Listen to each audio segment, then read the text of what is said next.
That clapping you're hearing, it's got to be all the people outside that got a PlayStation 5 and an Xbox Series X, guys. It is going to be an outstanding show today. I'm so excited. A week after we've had our consoles, this is what it's all about. Last week was definitely exciting, right? Brand new tech. Everybody's just ripping their new consoles out of the box, getting their first time with it. But to be honest with you, this is really, really exciting for me personally because I think this is when you're going to get some more of the honest truth of the trials, tribulations, the good times, some of the not good times as we go through the first couple of weeks of owning these new consoles. And guys, it's all par for the course. So don't say, oh, well, that's why I don't want. Now, listen, these things are all going to happen. It happens every single console generation launch. And if you guys have been around the block like I have, okay, then you know that this is stuff that just happens. That being said, let me say this much. Right above, guys, if you look right above, because that, I think this is description, you will see the join button. Guys, it means the world to me. If you guys would please consider becoming a Mooch Maniac family member and joining the channel, it really, really means a lot. That being said, let me thank those people that have helped this channel grow. That is Sir X-Man, Midway, 7 Monster, JudaZuk, WoolleyGamer, Ben Link, TrueWiddy, Failed Pyromancer, Frostbite Slash, Jacob Evans, Tactical Gamer, Anthony Boyd, Zombilla Ice Cream, CustodsX, Hustle and Motivate, L.D.W, DragonHeartYoby, Peace, Love, Life, AceJunky, Two-Tone SB, and then I've got my Mooch Major Maniacs, Ice Cream Gaming, The Wise Old Gamer, Wendigo, 4-Star General, Sean Slomka, Brian B, a.k.a. Delirium Blades, Audible Fart 507, VIP Mooch Maniacs, Dark Seed 80, MexJ88, Remarkable Knights, Van W, a.k.a. The Butcher Van, Rich Kreiser, Rated D Demonic, Percolator 9000, and the great Marty Bison, our honorable mentions. We miss you guys. Rate the Emperor, the finest, Marlesco, Wilmy Hood, join the family again, and Longshot 316, the forever Mooch Maniac. Guys, that being said, I want to get into this amazing panel I got for you guys. The topics at hand are going to be fantastic, but let me start with the one, the only. He fooled me for the first time in 5 years. I thought he went scripted, and he doesn't go scripted, folks. It's the unscripted gamer himself. CrapGamer, Crap, how you doing tonight? Nobody has time for scripted. Come on. I got to stop scripting. Yeah, it's good. I'm good to be here. I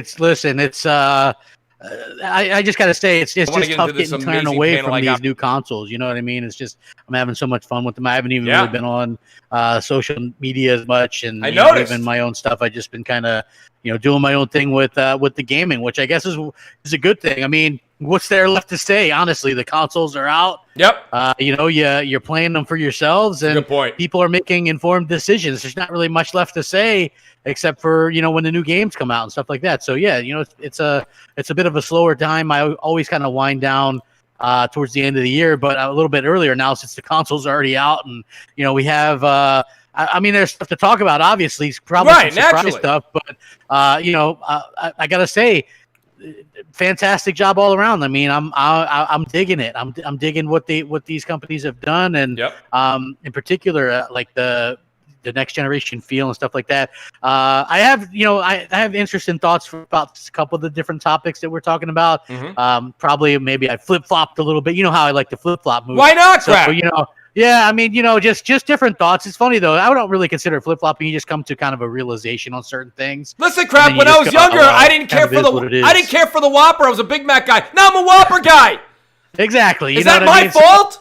Yeah, I mean, like, it's always, like, one of those things. I don't look at it as necessarily a bad thing, but, yeah, I'm waiting to get into these topics. I've had, a week plus with these consoles, and I tell you what, man, just I can't remember having as much fun.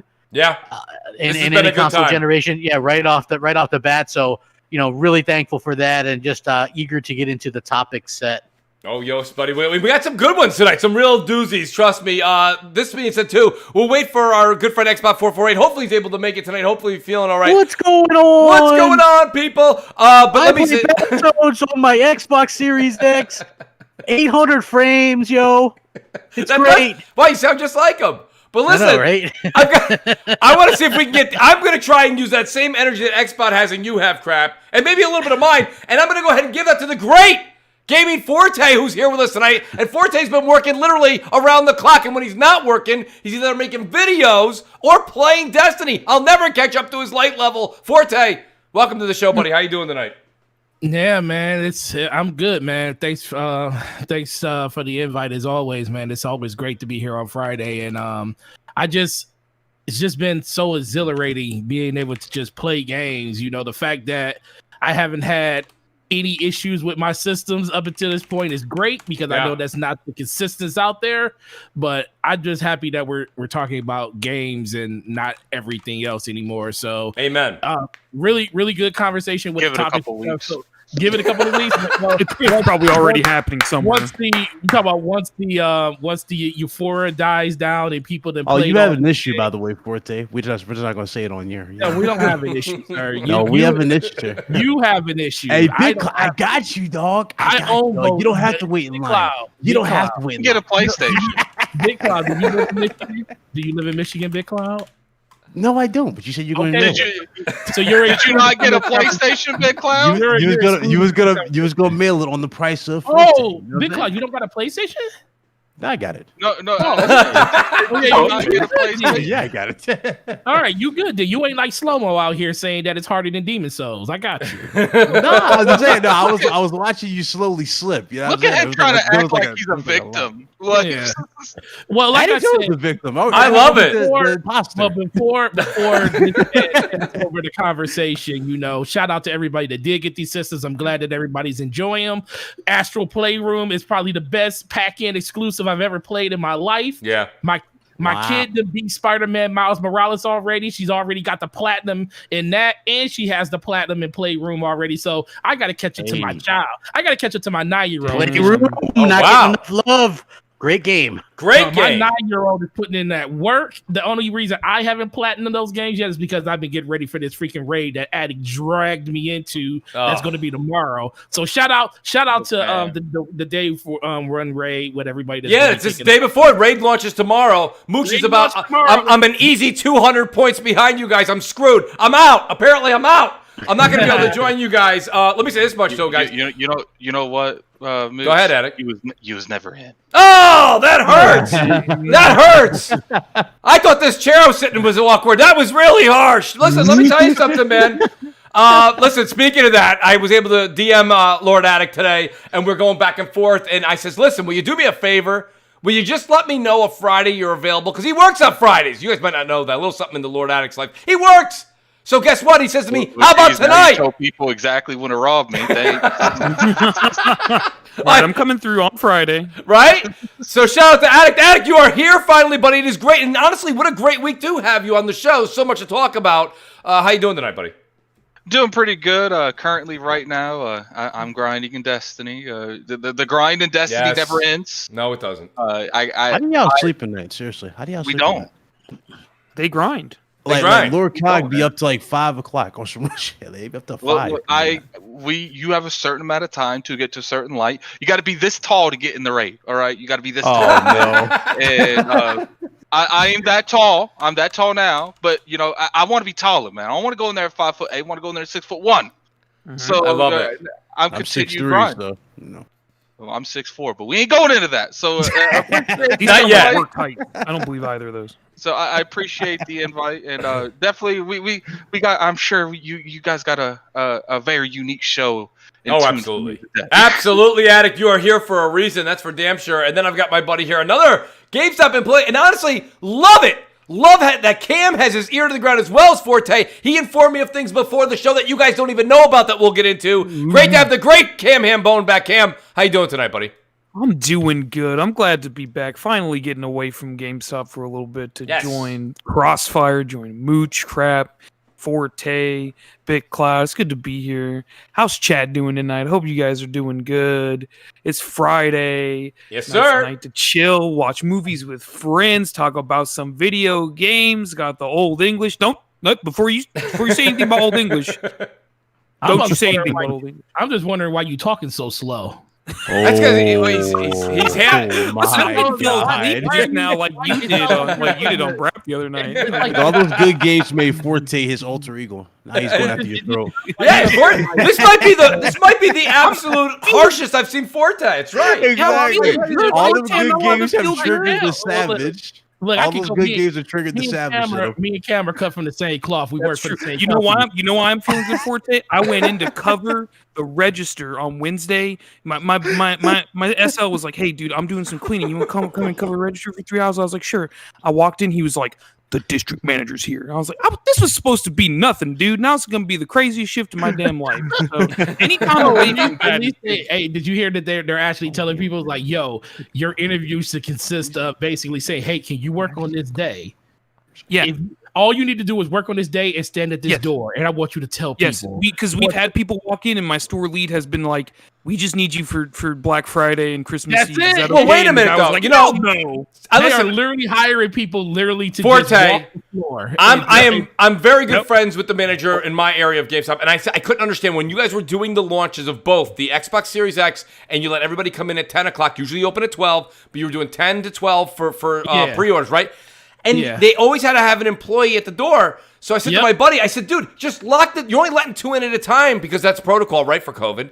I said, so you guys are just letting 2 in. I said, just lock the door. He goes, that's the odd part. We can't lock the door. No, so he goes, it's for fire hazard. Yeah, so he goes, I can't lock it. There are so many COVID protocols that conflict with other things that we can't do. It's just we just kind of have to stand there and be like, I don't just let me clock out and get away from this shit. Yeah, we literally have to hire people. That's crazy. That literally just be on the floor and basically just stand at the door and say, hey, we're at capacity, or hey, these are the deals we got going on at the store, because they don't even have to know how to ring a register. They just have to know how to talk to people and say, hey, you can't come in. That's harder than you think. That sounds like a cake job. Where do I sign up?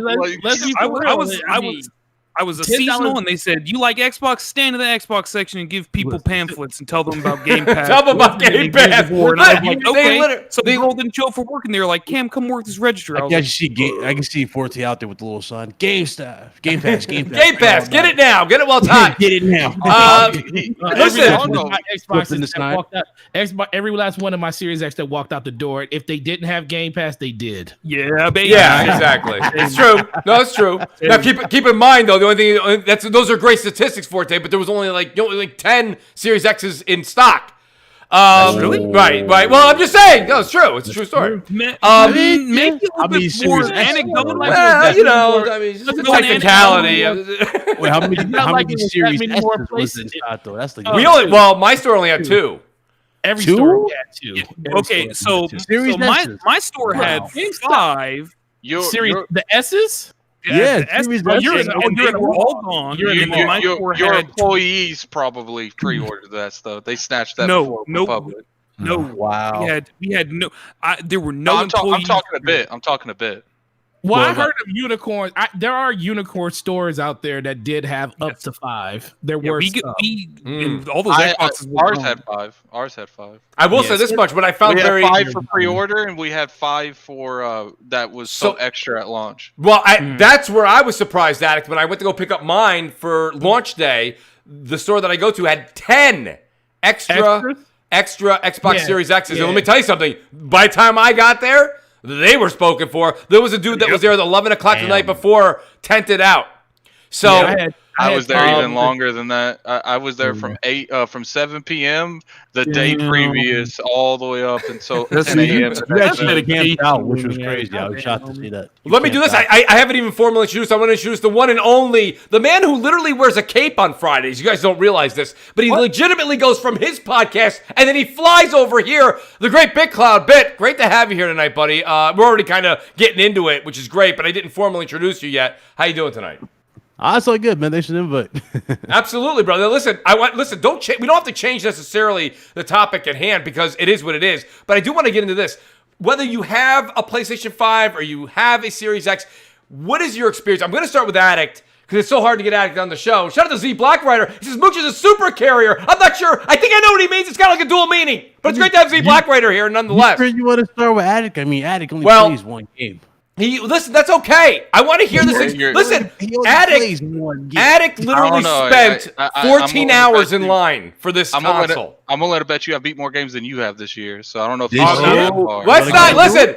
Let's not go there. Let's go for the book. Let's go. This isn't even David and Goliath. This is Goliath and Goliath. Listen. I got this is Goliath and the goat I just slaughtered before he even started. Wait, what? So, Addict, listen, can we hear everything from inception to where we are today? And that meaning is where you stood in line.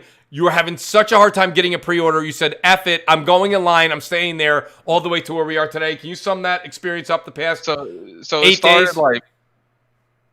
Sorry, you finished. No, go ahead. I was saying, can you sum up the last 8 days? You go ahead.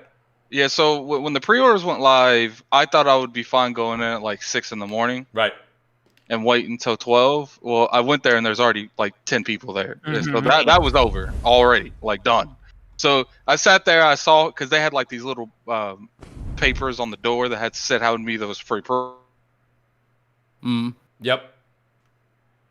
pre-order, and they only had 5. So I was here, but I'm gonna let you guys take your L. I'm going home. So I went home and I was talking to Forte, and I was like, "Well, what do you think my best option is?" He's like, "You're gonna have to camp, man. You're just gonna have to." And I was like, "Bet, I'm doing it." Yeah. So I'm sitting there, but I didn't know if I was gonna be able to camp because I didn't know if my store was gonna have extra in stock. So I was sitting here like kind of like I got another one from a friend, but I didn't want to wait. So I gave that one to my brother for half the price. So I'm sitting, and he got it yesterday. So I literally could have saved a bunch of money and got it yesterday, but that's just not in my nature to wait like that. No. So the day before the console launches, I'm sitting there and I'm gonna go in at like midnight. You know what I'm saying? Yeah, absolutely. So I call. It's like 7 o'clock. I'm talking to Cognito, and I'm like, you know what? Because he's talking. He's like, because one of the Iron Lords, Sovereign, he didn't get one. His got canceled from Microsoft. So what didn't get canceled? Something happened, but he couldn't get it. So I'm sitting there, and I'm like, well, let me see if I can take my brother with me, and he can get Sovereign one. And I was like, all right. So let me call GameStop. Let me call GameStop, see exactly if they'll tell me anything. Because at this point, they're still not telling me anything. Right. So I call GameStop. I'm like, yo, how many of you guys got? It's like an hour and a half and you guys closed. Just tell me. I ain't doing that. It's just, we were not allowed to. I was like, all right, tell me this then. Should I leave now? And should I stay here, is what you're saying. Yeah, and he was like, because there was already people lining up at 7 p.m. the day before. So he was like, okay, let me go check. So I'm sitting there waiting for him to get back to me. He comes back. He's like, if you want a Series X, you want to leave now. And I was like, damn. I was sitting there. I shut the door. I got off the phone. I'm sitting there thinking to myself, I was like, is it really this necessary? Do I really need this day one? And then I looked in the mirror. I was like, Addict, you know damn well you need this day one. So I left. I left. I went out there. I told my brother, I was like, Sovereign needs your help. I was like, come with me, sit in line for 14, 15 hours. It would be good. He's like, really? And I'm like, yeah. And he was like, all right. Addict, Addict, wait, let me just real quick. I want the audience to hear this again. Did you say when you decided to wait in line, there was already 10 people waiting? No, at this time, that was the last time. That was the pre-order one. Okay. This is the retail one. And so at this time, there was only 3, but you got to consider it was 7 p.m. the night before. Okay. So I'm sitting there, and Zach, my brother Zach, he's like, well, let me go put transmission in my truck real quick. I was like, nah, fuck that. I ain't waiting. I was like, if you take time to put transmission in your car, I'm leaving you. Yeah. So he was like, all right, I'll just put it in my truck and we'll go. So we go up there, we get there, and the people I was there with were chill. Like, they were playing like Monopoly and stuff. I went to sleep. I tried to. So I sat there, I got handed off to the YouTube community because they kept me sane because I just had my headset and I was just listening to podcasts like half the night.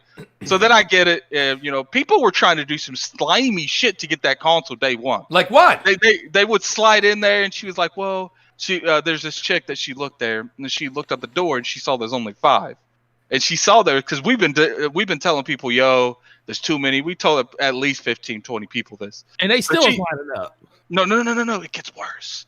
So we sit there, and the chick sits there, and she notices, and we tell her, and she stays. And I'm sitting there. This 3 random strangers I just met the day before. Right. I'm sitting there whispering. I'm like, yo, this chick about to do some slimy shit. Let's watch her. Let's watch her. And he's like, yeah, let's watch her. So then the doors open, and she tried to slide in, acting like she was there since the night before. Oh no. But lucky for us, the manager 2 hours before opened up a little early. She saw we were the ones out there. Right. And she was like, no, she's like, I came here a couple hours ago. She's like, I apologize. We only got 5, but these 5 gentlemen we've been here since yesterday, and they're going to get them. So then I got good on the manager. Good on the manager. Yeah, to do yeah. that. Yeah, that was Absolutely. smart. And Yeah, so I can definitely concur with Atlas. So let me tell you how this went down in my store. Because I had, mine was secure because I called a store that had some extras, and I was like, yo, I just it was like 45 minutes away. I was like, bro, I will give you a gift card over the phone to pay for this. And I need you to meet me halfway so I can get it. So I was able to get mine that way. Nice.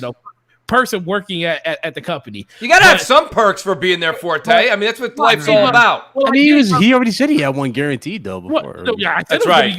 I gave up my initial one, to pre-orders, because I thought we were gonna get extras. I'm glad I was able to, secure one on the back end. Forte's a humanitarian.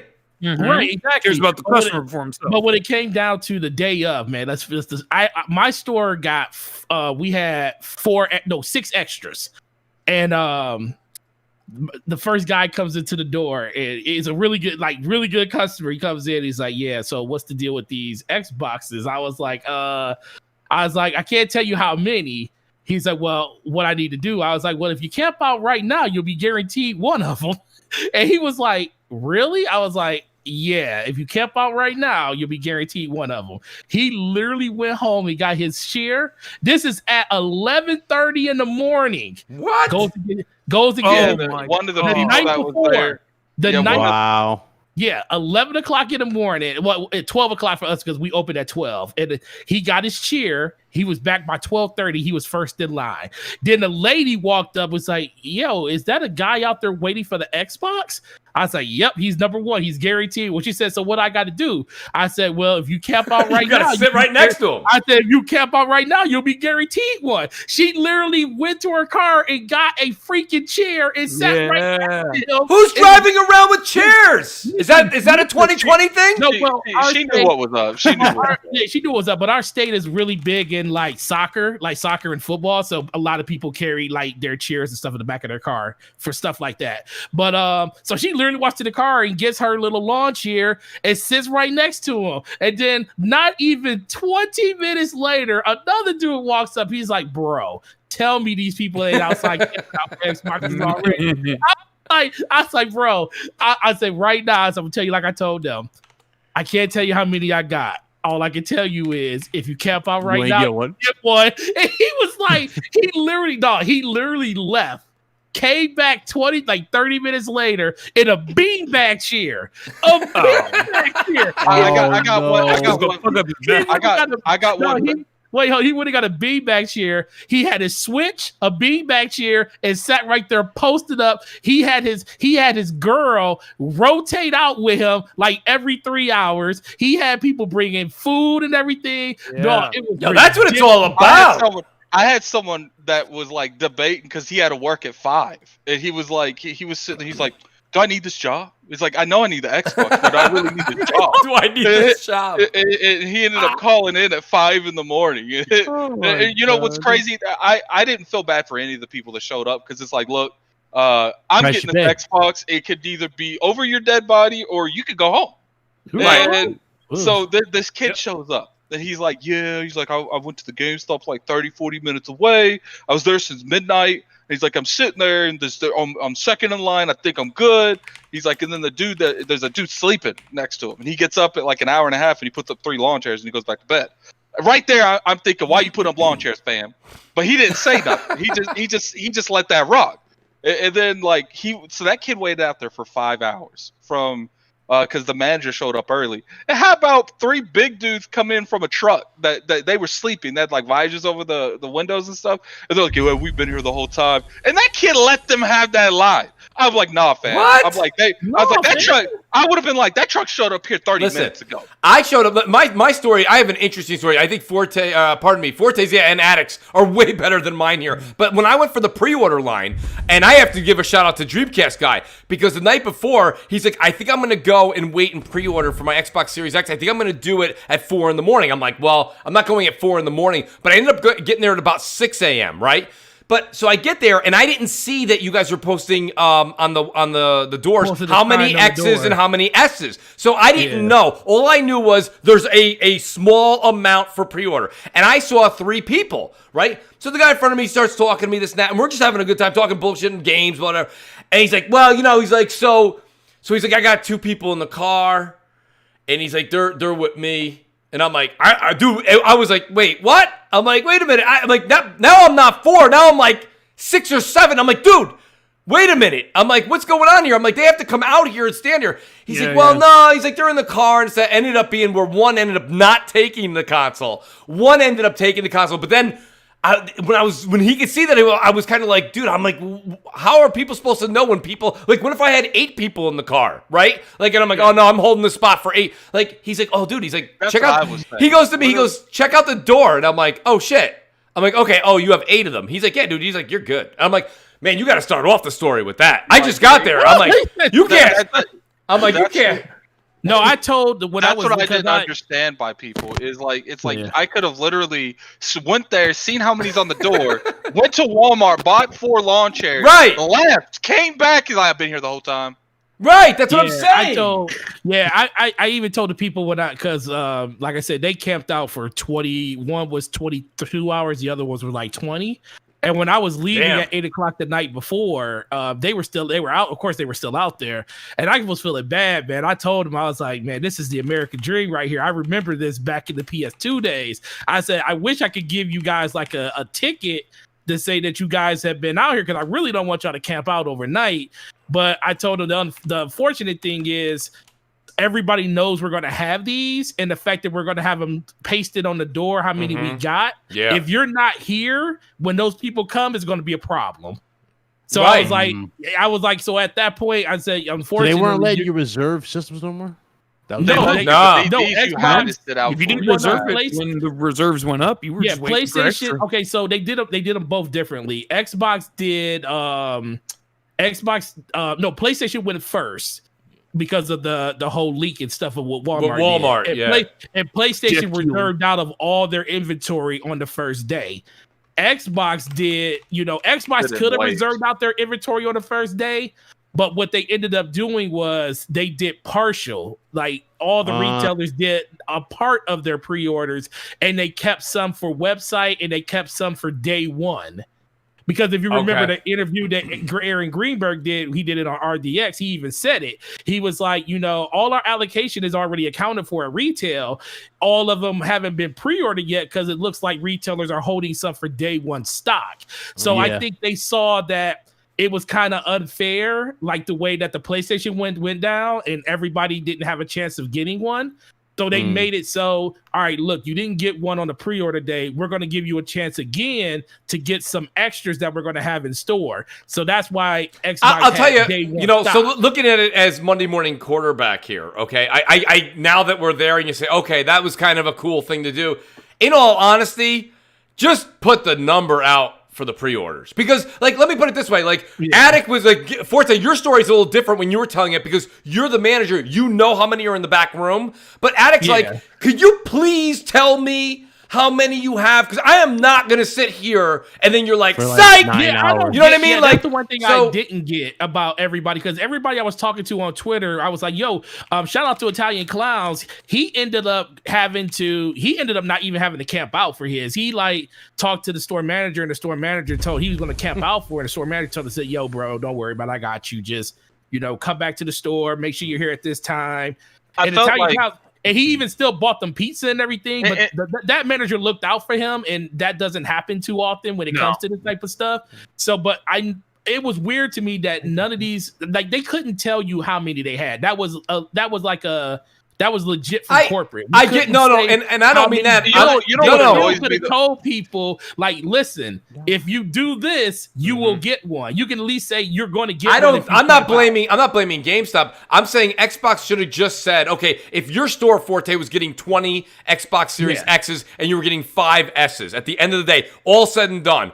When pre-orders went up, it should have just been 20 and 5. Like, you talking about just how the pre-orders went? It shouldn't have been like, hey, we got a surprise amount showing up on launch. Because, I don't think that wasn't an Xbox thing. That was a retailer. That was a retailer. Oh, that was a GameStop thing? That was a retailer. Based on pre-orders, sometimes they will send extra, and that's for anything.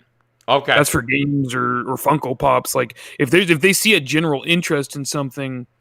When, like, say, in Forte, I think I've explained this before, Forte, you can correct me if I'm wrong. If there's, like, a Ice Cube Funko Pop coming out, and they're going to send you one no matter what, if there's a pre-order, then they're going to say, that means that there's interest in it, so then for every pre-order, they might send you 1 or 2 more, depending on how they see it. So I like this inside trafficking. This is great. What I would have done, obviously, I don't know if this is possible. I don't work at GameStop. But, like, situations where people was already, like, you know, Forte and mine, we had the max the night before. Mm-hmm. So it's like I would have just took, you know, I'm like, all right, you know, this is what we're going to do. It's like, since you guys are already here, and clearly you're the ones taking this console in the morning, and especially with COVID and stuff, like, they shouldn't, that was wrong. Yeah, you want to know something? I agree. I think the way PlayStation did it when they said all extra stock is online because we want to keep people safe. PlayStation I think that was way more manageable. What I would have done is it would have been like, all right, like, since you guys are going to be here day one, you got it. Was like, let me take a photo ID of your ID and put your name on a piece of paper, and you come in the morning and you'll just get a reserved call. Yeah, the only problem is, like I said, it just comes down to, like you just said about people, like Mooch just said, people being in cars and stuff. And that's also like what you just described. To you that just walked up in line and didn't see these people in line, that's not fair. That's not fair. It's not fair. And also, like, in my situation, I'm in California, that's illegal. Well, that's what I mean. I don't know what is going on behind closed doors and stuff I don't know. Because we had a list of, like, if we know we have extra stock, we're gonna call these people, and then, like, the person above the district manager came in and threw that away, and he was like, "You can't have that. That's like illegal in the state. You can't do that." But you also got to think about like this too. It's not the company's job to manage the line. That's true. When people I'm not saying people. No, I know what you're saying, but when people line up, because they ask me, say, "Can I line up?" I say, "Yeah, you can." Like, a person literally asked me today if he could line up starting on Monday to get the Xboxes and PlayStations that are releasing on Black Friday. Yeah, I was like, "You can start lining up whenever you want to, but we're not managing it. It's up to you." So people literally like shout out to, like, Micro Center, because my brother, when he went to Micro Center, he was one of those people that ended up getting a 3080 when it came out. He went up to Micro Center, I want to say 36 hours before they released. They had 28 units. He got one of them, but he was like number 16. There were people, think about it, he was there 36 hours before release, and he was number 16 in line. There were people there that were there up to 3 days before release, and the line management was like crazy because people were literally managing themselves. Like, okay, yeah, you're here, you can leave for an hour, you just got to be back within an hour to basically hold your spot in line, because the people, like the customers, were managing it. And that's the thing that you don't want to kind of, be fighting against, because if they're not willing to do it, then you got a problem on your hands. So that's why I told people I just want to say, hey, if you just got to be here. So Addict, in the morning, you're good. Addict, go ahead and finish your thought, but I do want to get to some of our topics tonight because we're almost an hour in. Go ahead, Addict. Okay, how we did it was like the moment the 5 people showed up. Surviving GameStop. The moment 5 people showed up and they took, those spots. Like, we just, like, anyone that showed us, like, yo, even if they weren't there, like, sometimes we'd go out for something to eat, like, because I did like a Walmart parking lot, so there's like Taco Bells and stuff around. It's like, even if someone showed up when someone was gone, like, the other 4 would be like, no, we already have 5. Like, Yeah. Because you you were by yourself, right, the whole time? No, I went with my brother. So so y'all must have tagged it out for like food, because right? Give food. Yeah, what we did is we just took turns. It's like, all right, Okay. like we went last time, you guys go this time. And it's like all I was saying with the whole GameStop thing is like, I get it if there is not enough people the night before close that shows the amount of the extras they have. But if they have the extras and those amount of people are already lined up outside, just let them reserve that shit. Like, don't not make them sit outside. Like. Yeah. Because I just feel like, and obviously that's not gaming It's unnecessary, yeah. No.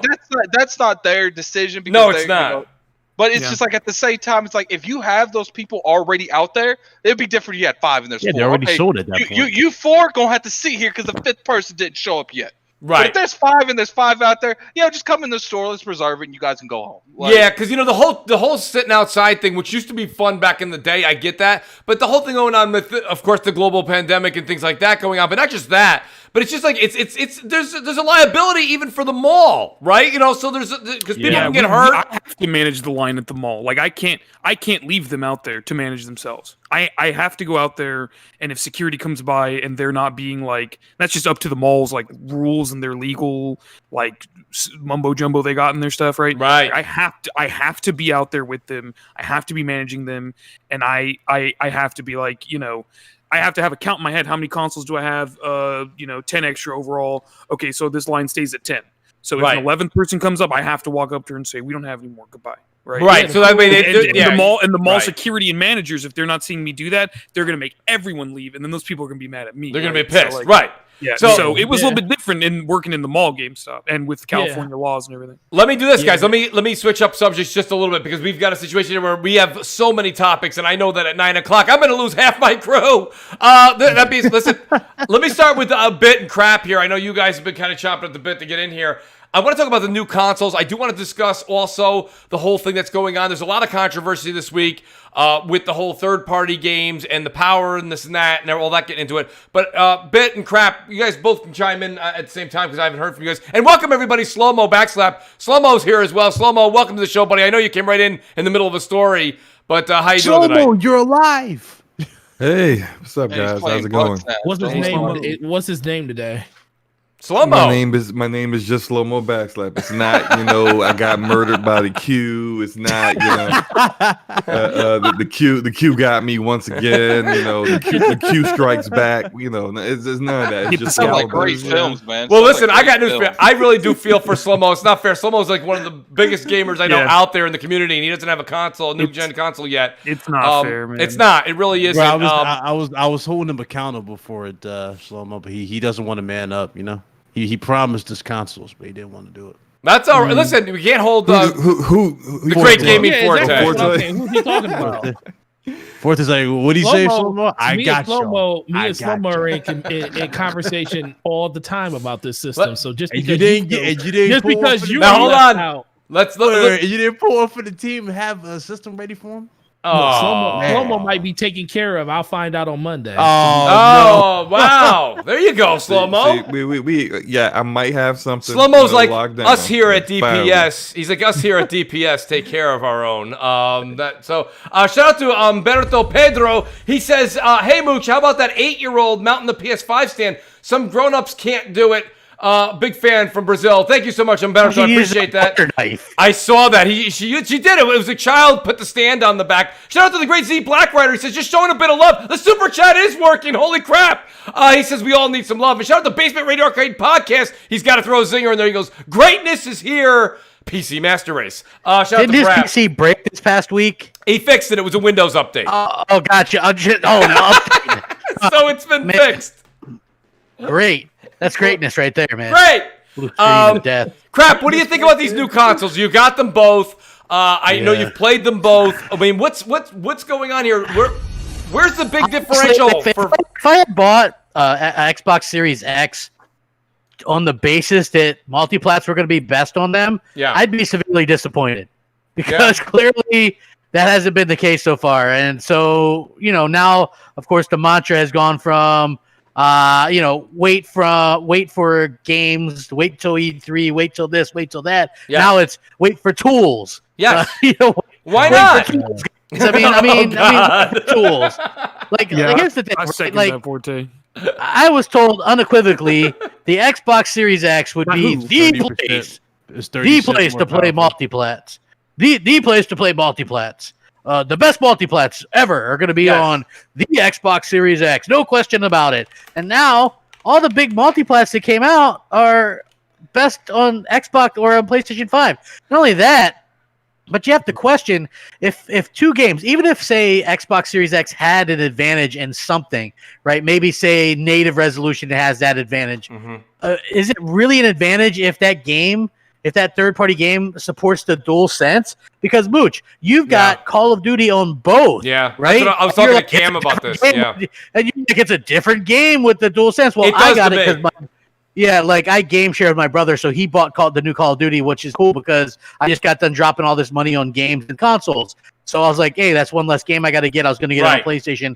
He got it on Xbox, so I got it free for Xbox or whatever. That's cool. And I'm playing it, and I like it. But it's like you're telling me, and all these other people are telling me how much better it is with the DualSense, and I'm feeling a little bit left out because I got to be honest, the DualSense has quickly become my favorite controller. It honestly is just that damn good. Yeah, it's so good. And I'm just wondering when this supposed greatness is going to come on this Series X. Like now we got to wait for the games and wait for tools. It's like I don't know, man. It's like you get tired of waiting. You spend money again. I do YouTube, so it's not as big a deal. But man, I would be pissed if like I said, if there was a case where I got it expecting it to be my multi-plat machine. Yeah. And it's well, you know what? Crap. Let me take that sentiment and I'll turn it to Cam or Addict. Cam, what do you feel? I mean, he does make a certain point though, where he says, does make a point. But what do you think? Are you disappointed from going from the X, the One X, to where you are today? No, I'm not. Like I'm not into the. Look, we talked all summer about tools and performance and RDNA this and SSD that. I don't want to talk about this anymore. I don't want to talk about this. Honestly, Mooch, I do not give a damn about this either. Then stop. I do not care about it. I mean, listen, if Assassin's Creed Valhalla gets 5 frames per second in one fight on the PS5 over the Xbox. Well, Crap. Cam, let me defend Cam for a second. And Crap, I think you'll actually agree with me here. I think what Cam says is a great point. But Cam, what you're saying today is legitimately what Crap and I have been saying for over 12 months. And right? I'm not disputing you, Cam, because actually you've been on the same mic saying the same thing as well. This is the same thing when people say keep the same energy. People like to use that slogan and put a hashtag in front of it, but they don't know what it right? But they don't actually know what it means. What I'm saying is if you go back to 2013 when it was 900p versus 1080p, me and Crap said the same thing. We're like, who cares? Like nobody can see it. Battlefield 4 was still a fucking incredible game. Right. French at 900p. Yes, it was. PlayStation 4 at 1080p. So my point here is if people are, and maybe I'm sorry for interrupting. Maybe no, go ahead, Cam. Fucking directly to Crap on this. If people are gonna get on this so bad, brother, you can just forget about it. If the DualSense is that good to you and you want to play Valhalla or whatever supports it on the PS5, play it there and have a good time. I can see some frame drops in Watch Dogs Legion, and it's like, this thing's supposed to be powerful, whatever. But it's fine. I have how many games on this damn thing? I'm not gonna let a Digital Foundry video. Well, but Cam, remember something, Cam. My opinion of the whole absolutely, machine. But you're also someone that's gaming. You're a diehard gamer, right? My point being is this. What Crap's saying is for everyone that was kind of just like, guess what? I get that Halo's not coming out for 12 months. I understand that the other 23 studios are not going to be putting out content for 2 to 3 years. Fine, I'm okay with that. The one thing that I really kind of looked forward to for plunking down $500 and leaving my 1X was that I'm going to get something superior on my third-party games. What his point is, and it's not a question to Cam, by the way. This is a question to the panel, and it's rhetoric to the audience as well. It's just, do you feel, rhetorically, this is, again, not to Cam, do you feel that, like you said, okay, I'm willing to deal with no Halo this year. I'm willing to deal with the other games not coming out until 2022, 2023. But at least I've got my Valhallas, I've got my Watch Dogs, I've got my Call of Duties. Everything's going to look better on my system. That's what I've been told. And then you find out, at least out the gate, things can change. Things could totally change. I'm just confused why you guys let people on the internet like That's what convince game you is. of a narrative. Like it's just like at the end of the day, like I don't care about like the whole I'm with you, Addict. resolution thing. You guys can look at. I've never made a video on it. I've never talked about Right. it. Like the only time it's brought up is if it's a topic and Cognito makes me talk about it. Like, but you know, in fairness to Cognito, at the end of the day, if you had an Xbox One X, what is that game running? What's Valhalla running on the X? It's 30 frames, right? Correct? Probably like checkerboarded 1440p at 30 frames. So right there's all you need to know. Like it's running 60 on the Series X, exactly. 30 on that. It depends on what kind of circle you run into. What on my One X? But you guys don't agree with the circle, but you keep giving the circle power. No, listen, it's not that. It's just funny how the narrative changes after the fact, right? But that was the very first thing you said, Crap. We spent a year and a half. Listen, we spent a year and a half hearing about it. No, we've spent a year and a half hearing about how every multiplat would be better on the Xbox Series X. Have we not heard that narrative? Yeah. I've never and seen now it. Everybody wants to play nice. Now everybody's like, both these consoles are great. Get shut up about it. No, they are. You let the mini, you let the few act like the mini are talking. That's not reality. Now everybody wants to play just gamers here now, right? Reality. That is not reality. Just gamers here now, right? Like, come on. Let's just be real here. Every major third-party game is running better on the PlayStation 5. You're letting people content creators. I'm not letting anything. I'm just telling you. You literally keep saying we keep being told. We keep being told. Who keeps telling you because it's not me? Hey, guys. We can take it down. We can all take it down a notch, guys. People were telling us that this would not be the case. People were saying that it wouldn't be the case. It turns out it is the case, and now people want to call timeout on it. No, and I'm just saying. Well, no, Addict. He's not referring to you. I'm saying. I think he's just talking about the internet. The internet. You're like, you're gonna let this bother you? That's basically clearly you letting it bother you. It's the first thing you talk about. Listen, you're making an excuse for it. I'm just saying. An excuse. I don't care.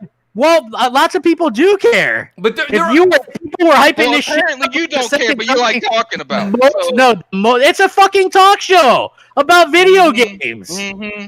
I mean, what else are you supposed to talk about? Let's talk about Microsoft was going to do everything right this time, and then happened not to do it right. Topic, we talk about some console war shit. Got you. Hey, I mean, this is what it is, right?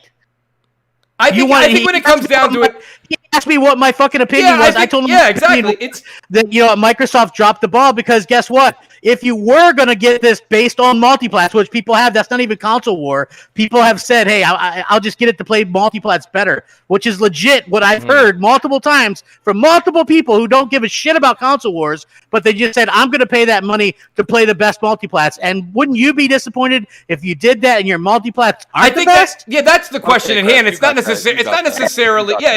necessarily saying anybody in particular. I'm saying like it's just if you were literally thinking that was what you were going to walk into and you got home, like myself personally, I'm not going to lie to you guys. I'm going to go ahead and say I'll call myself stunned on that one. I really thought for sure that the AC Valhalla and Watch Dogs was going to absolutely steamroll on the Series X. And if I'm alone there, guys, then you go ahead and call me. I agree with you. That's.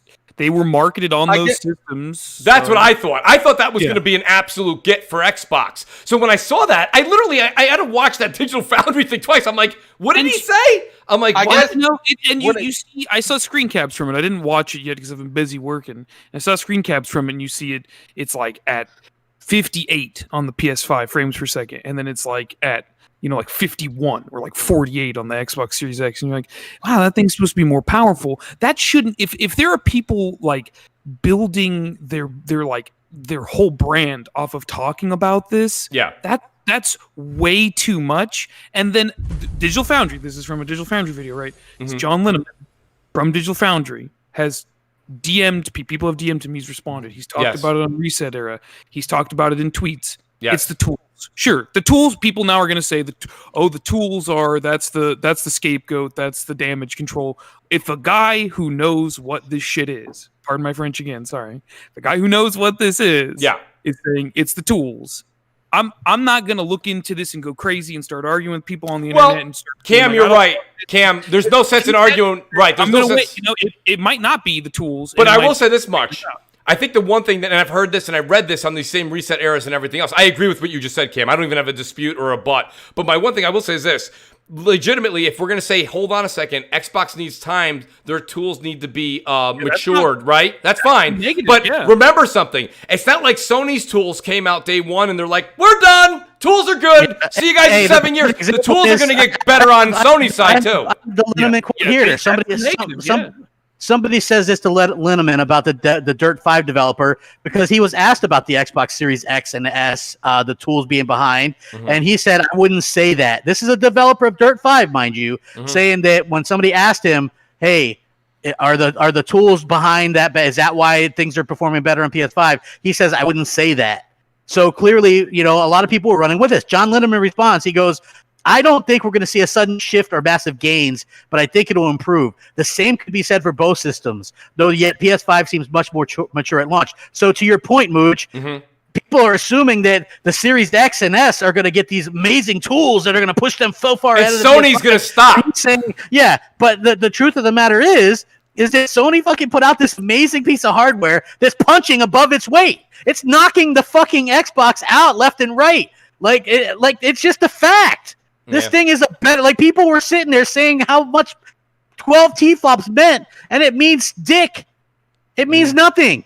Yeah. It's literally a punching above its weight with all the multiplats, and it looks even worse because Microsoft has fuck all for exclusives. Still, nothing. That's what's supposed to take the most advantage of this stuff. So you don't have nothing from Microsoft. They're getting outpunched. They're getting outpunched by the multiplats. It's crazy. Although it's just insane. I'm gonna get everybody riled up with the Game Award nomination, so don't worry. That'll be that ain't gonna make anything any better.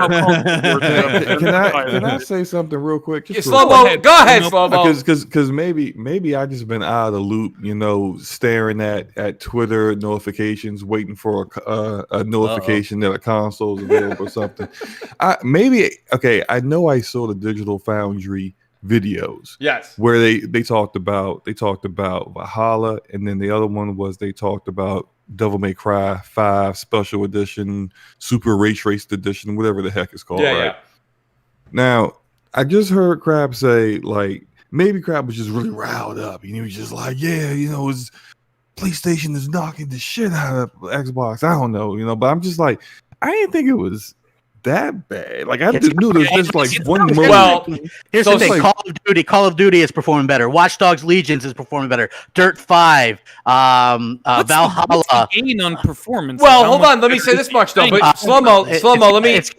What is that? Devil May Cry 5. Literally, all the big third-party stuff that was touted, even stuff that Microsoft has marketing deals with, is performing better, and the resolution is pretty much the same on both consoles. Like to me, yes, that's a win. Listen, definitely the same. But hold on a moment. With Devil May Cry 5, the PlayStation 5 outperformed the Xbox Series X in one mode out of 4. Yeah, but so if you have, all I'm asking for is just a tad bit of clarity, a little bit less hyperbole. Listen, if you have parity, that's a win for PlayStation 5, is it not? No, because it's being outperformed in 3 out of 4 modes. PlayStation 5 that was supposedly get stomped in every imaginable way. Well, remember, look. That's a fanboy perception. Of course, people are going to say that. Because based off what people were saying, sure. Yeah, it's gonna. There's that delta, the quote unquote delta, that is going to be that much of a difference. But yeah, it's great that in one mode it performed better, but still, that's just one mode. So Slow-mo, I'm not trying. Hold on. I'm not trying to say specifically that based off of Xbox Series X really outperforming PlayStation 5 and Devil May Cry 5 that undoes the fact that they were being outperformed in these multitude of other games. All I'm saying is let's just have some clarity. Well, yeah, that's Little fine. bit But more well, context, here's that's it. one game, but hey, we could take a look at Assassin's Creed Valhalla here, which is what Eurogamer says here. The clear takeaway is that the PlayStation 5 is much closer to the 60 FPS target, while the Series X struggles. In fact, Right, yeah, I saw that. And the screen fact, tearing, and this is going from 55 to 60 frames per second pretty and here's the consistently. thing. In PlayStation fact, 5 is outperforming this it. is a Yeah, quote absolutely. on You're Eurogamer. not gonna like my. Hold on, hold on, guys, hold on. In effect, at its worst, we noted PS5 delivering a 15% performance advantage over its Microsoft equivalent in identical scenarios. A 15% advantage when the Series X supposedly has a 16 to 18% power advantage. Now, listen, I'm not a person who believes in aliens or anything like that, but what's the deal with Microsoft coming out with a console that's supposedly all this much more powerful and is performing 15% less on the game they're marketing than the competition? Yeah, I that's mean, pretty embarrassing for them. And you know, Slow-Mo, Absolutely. I wouldn't even. And I agree with that 1,000%. All I'm saying is that, and I'll say it again, is that if we're going to say that it's being outperformed, that's cool. Just not saying every single game is destroying it, and that's just like, okay, we going too far with the. But again, the ones that I pointed out specifically have similar takes as this: Observer System Redux. Simply better on PS5 than Xbox Series X. That's a headline because the PS5 version has ray tracing in it. The Xbox Series X version does not. So this is not even a huge game, but this is another instance of a game being on both where it's clearly better on the PlayStation 5. And why is that? I mean, this is Bloober Team, by the way, the same team that's making the medium. that's making the medium. Right. Yeah, So you I guys, don't know. I think, you know, and it was funny because Slow-Mo, you asked that? a good question. Slow-Mo asked a good question, but I do want to say this much. Crap, but just so you know, your mic, when anyone talks, well, you're talking, I don't know if you're on your phone, but it cuts in and out a bit. When you're alone, we can hear it clear. I'm not. Yeah, I'm you're not. not? Oh, okay. But No, it could just be my internet. It's pretty shitty. No, that's all right, buddy. I'm trying to hear. Slow-Mo made a good point with saying, hey, we have to have some kind of like validity to it. But the thing is, you know, Slow-Mo, if you go back, and I know you were a part of this, like when we were all there, you know, you go back to 2013, we were talking about Grassgate, right? You know, we were talking about like the right GTA 5 was better because of a couple blades of grass. So right, Puddlegate, right. So there's all kinds of things where it goes back and forth. Gate was one of my favorites. I want to say so. Shout out to everybody. I appreciate all the super chats, guys. I am going to say this much: like I'm a big fan of everybody that does their work on YouTube. So I'm not mentioning names on the air. That's something I'm not going to do. So I'll read the super chats, but I'm going to kind of work over some of the when you're calling anybody out, like that's a you problem. So let's just say here I got shout out to that guy Smitty. He gives me $2.99. I appreciate that, buddy. Thank you very much. It's an odd number. It is. It really is. 9, Mooch. But it's okay. It's great. I'm a Mooch.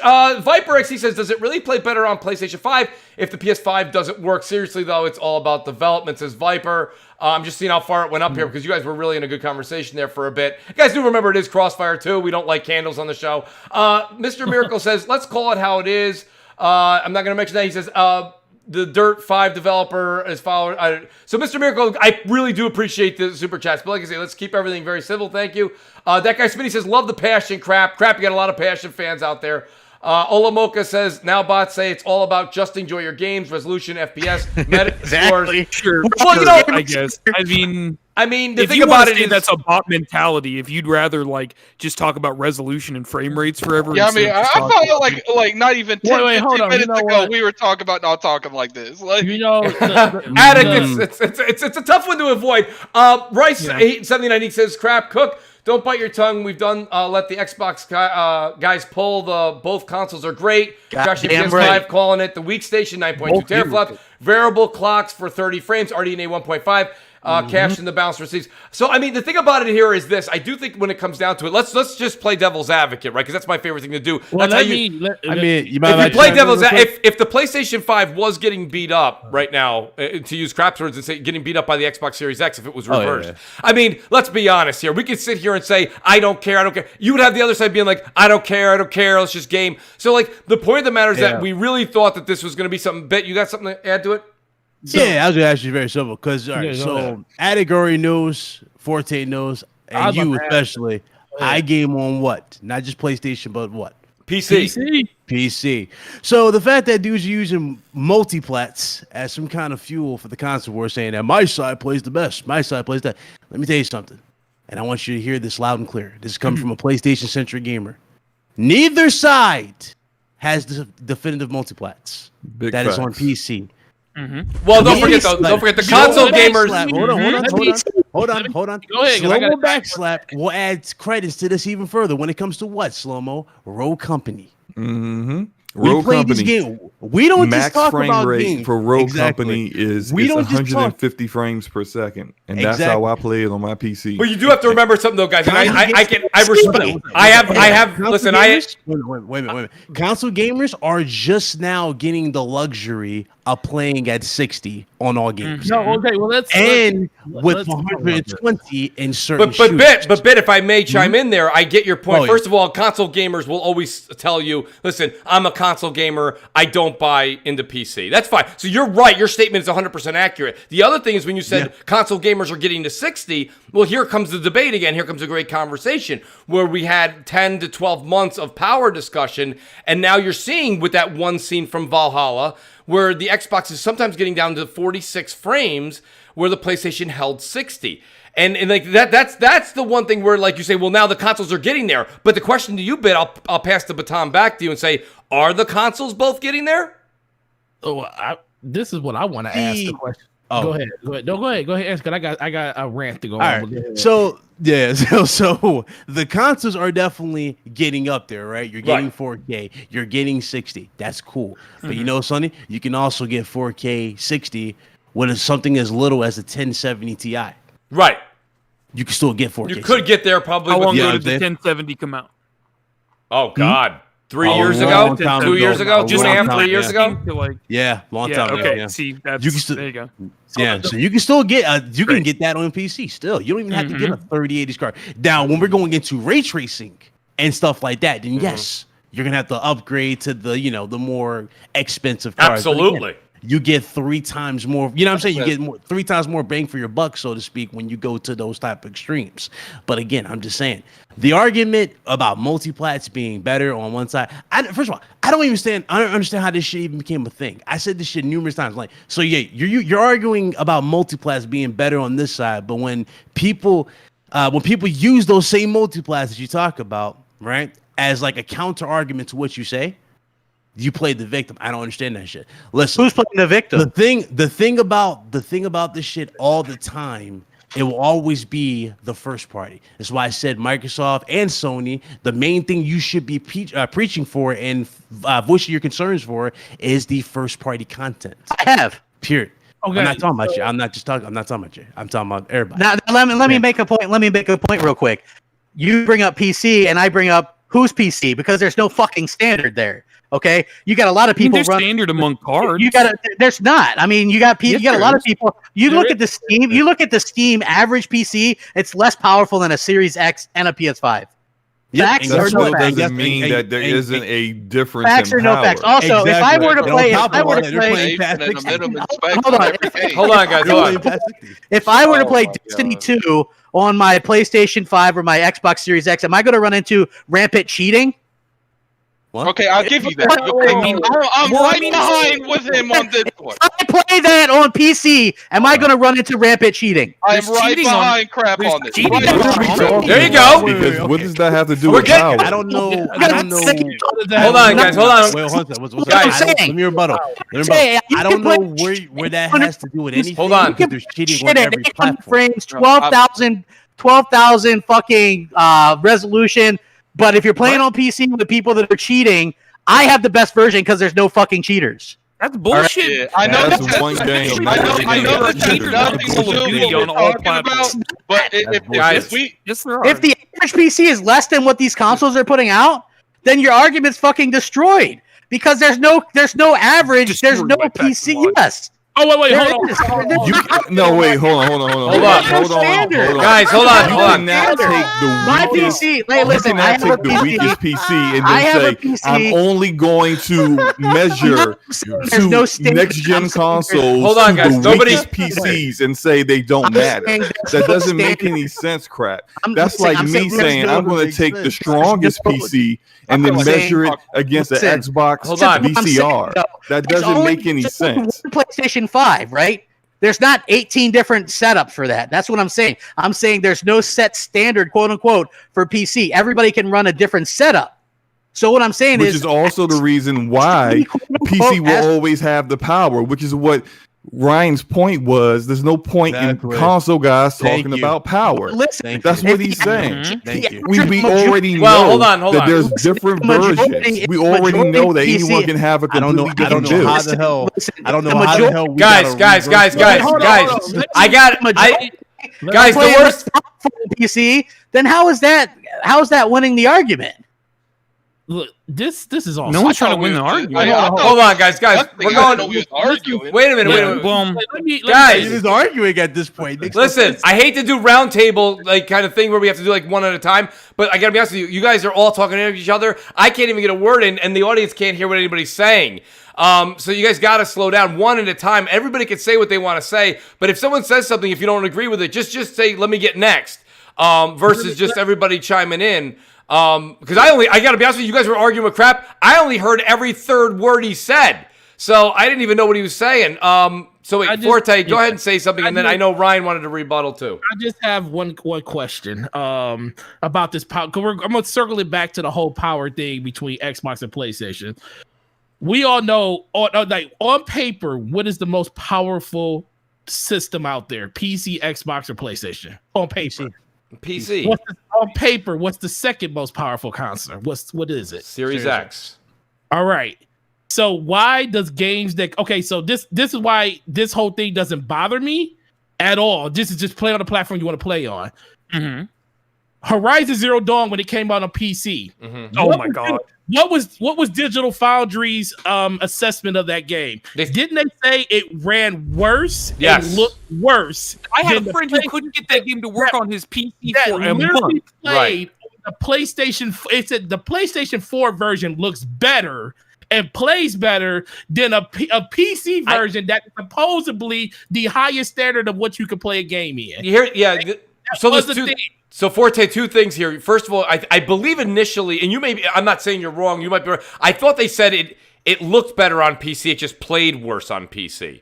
Yeah, that is correct. Right. That is- Second it of played worse. second of all, I do got to say this. I understand where Bit was going with this, with bringing in the PC thing. I thought that was actually a great starting point. Yeah, but like then, finding a battle that really you don't have a But the real thing is, fight I- in. You know but what I'm I re- saying? There's no That's the whole- winner. My only thing with this, though, is that, like, the one thing I've always said on the show is that when we discuss things, though, this is when we're having a console debate, it doesn't pertain to PC. That's the only thing I was going to say. Well, It's no, because the only reason I say console, like the whole PC thing does matter on this, is because when people were making fun of games that were like cross-platform between PC and console, and the console and the PC version ran like crap, and Right. the console version was better, Yes. people were saying, "See, this is why I play on console, because I ain't got to deal with all these." right.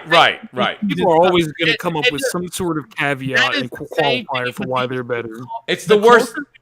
Yeah, Let the me- closer let me these get my word in systems, that later. the All right. closer these systems get to being PCs, you're gonna have this issue no matter what. The fact that look, the Xbox is more powerful on paper. Yes, it is. The PlayStation is outperforming it. It doesn't. To me, it makes sense because there's optimization stuff that needs to happen in the background. That happens with everything. Should it happen? It looks. This is the thing that comes back to like we were talking about earlier.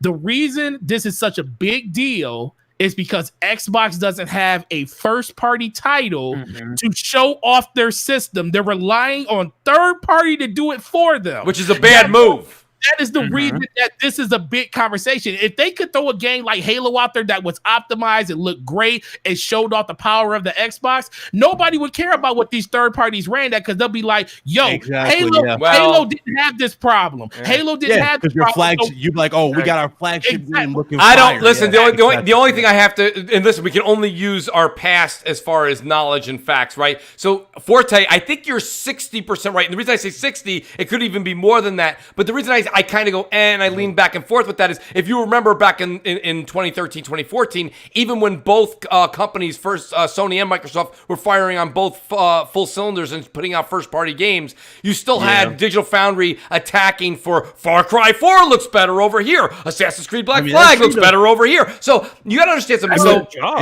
it is their job. It is their job. Mooch, you know what's funny though about it though? Even their top tier fucking like advertisement, it all has what, guys? Halo. Halo's not there.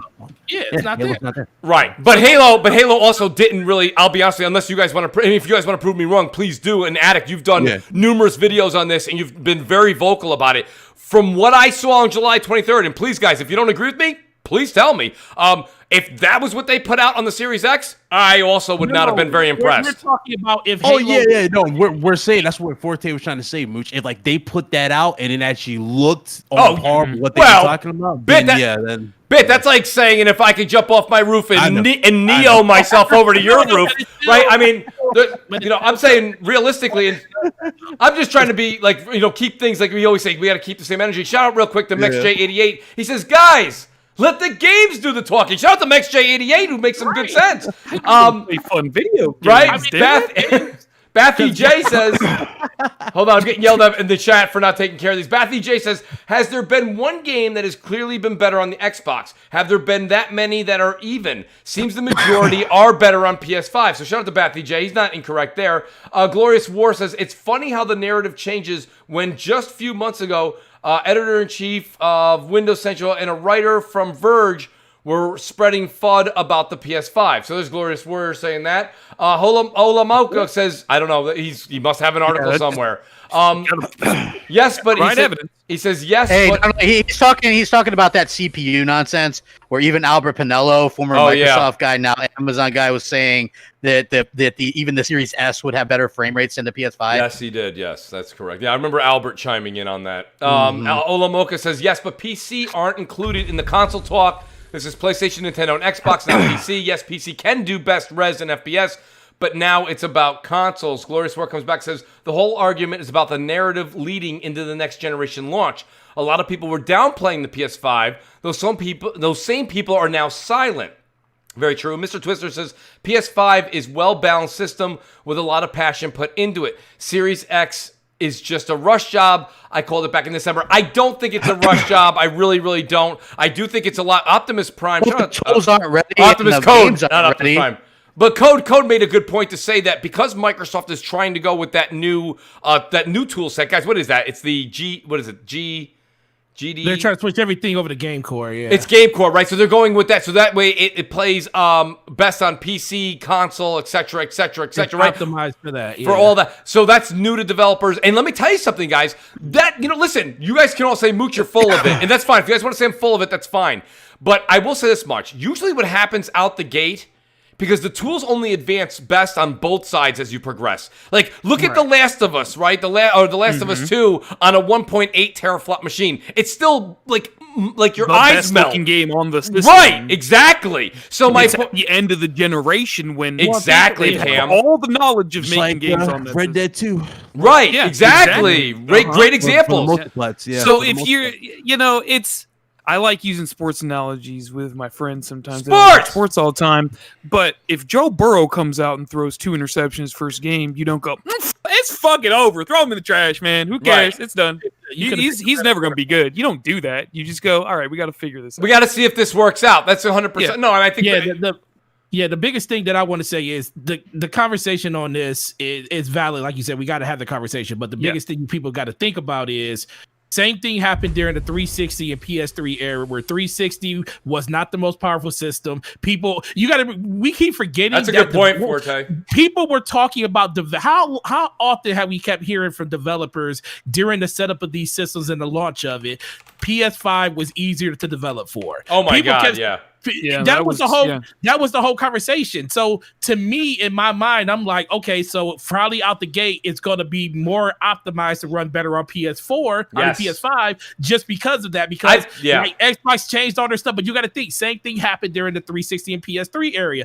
PS3 ended up becoming way better towards the end of the generation as people got more mature with the hardware. The unfortunate thing is Xbox wanted to change over their whole ecosystem of how you develop for their games, and developers, they don't want to do extra work. They want to make it as simple as possible. And if they can do it easier on one platform, that platform is going to be more optimized for what they want to do.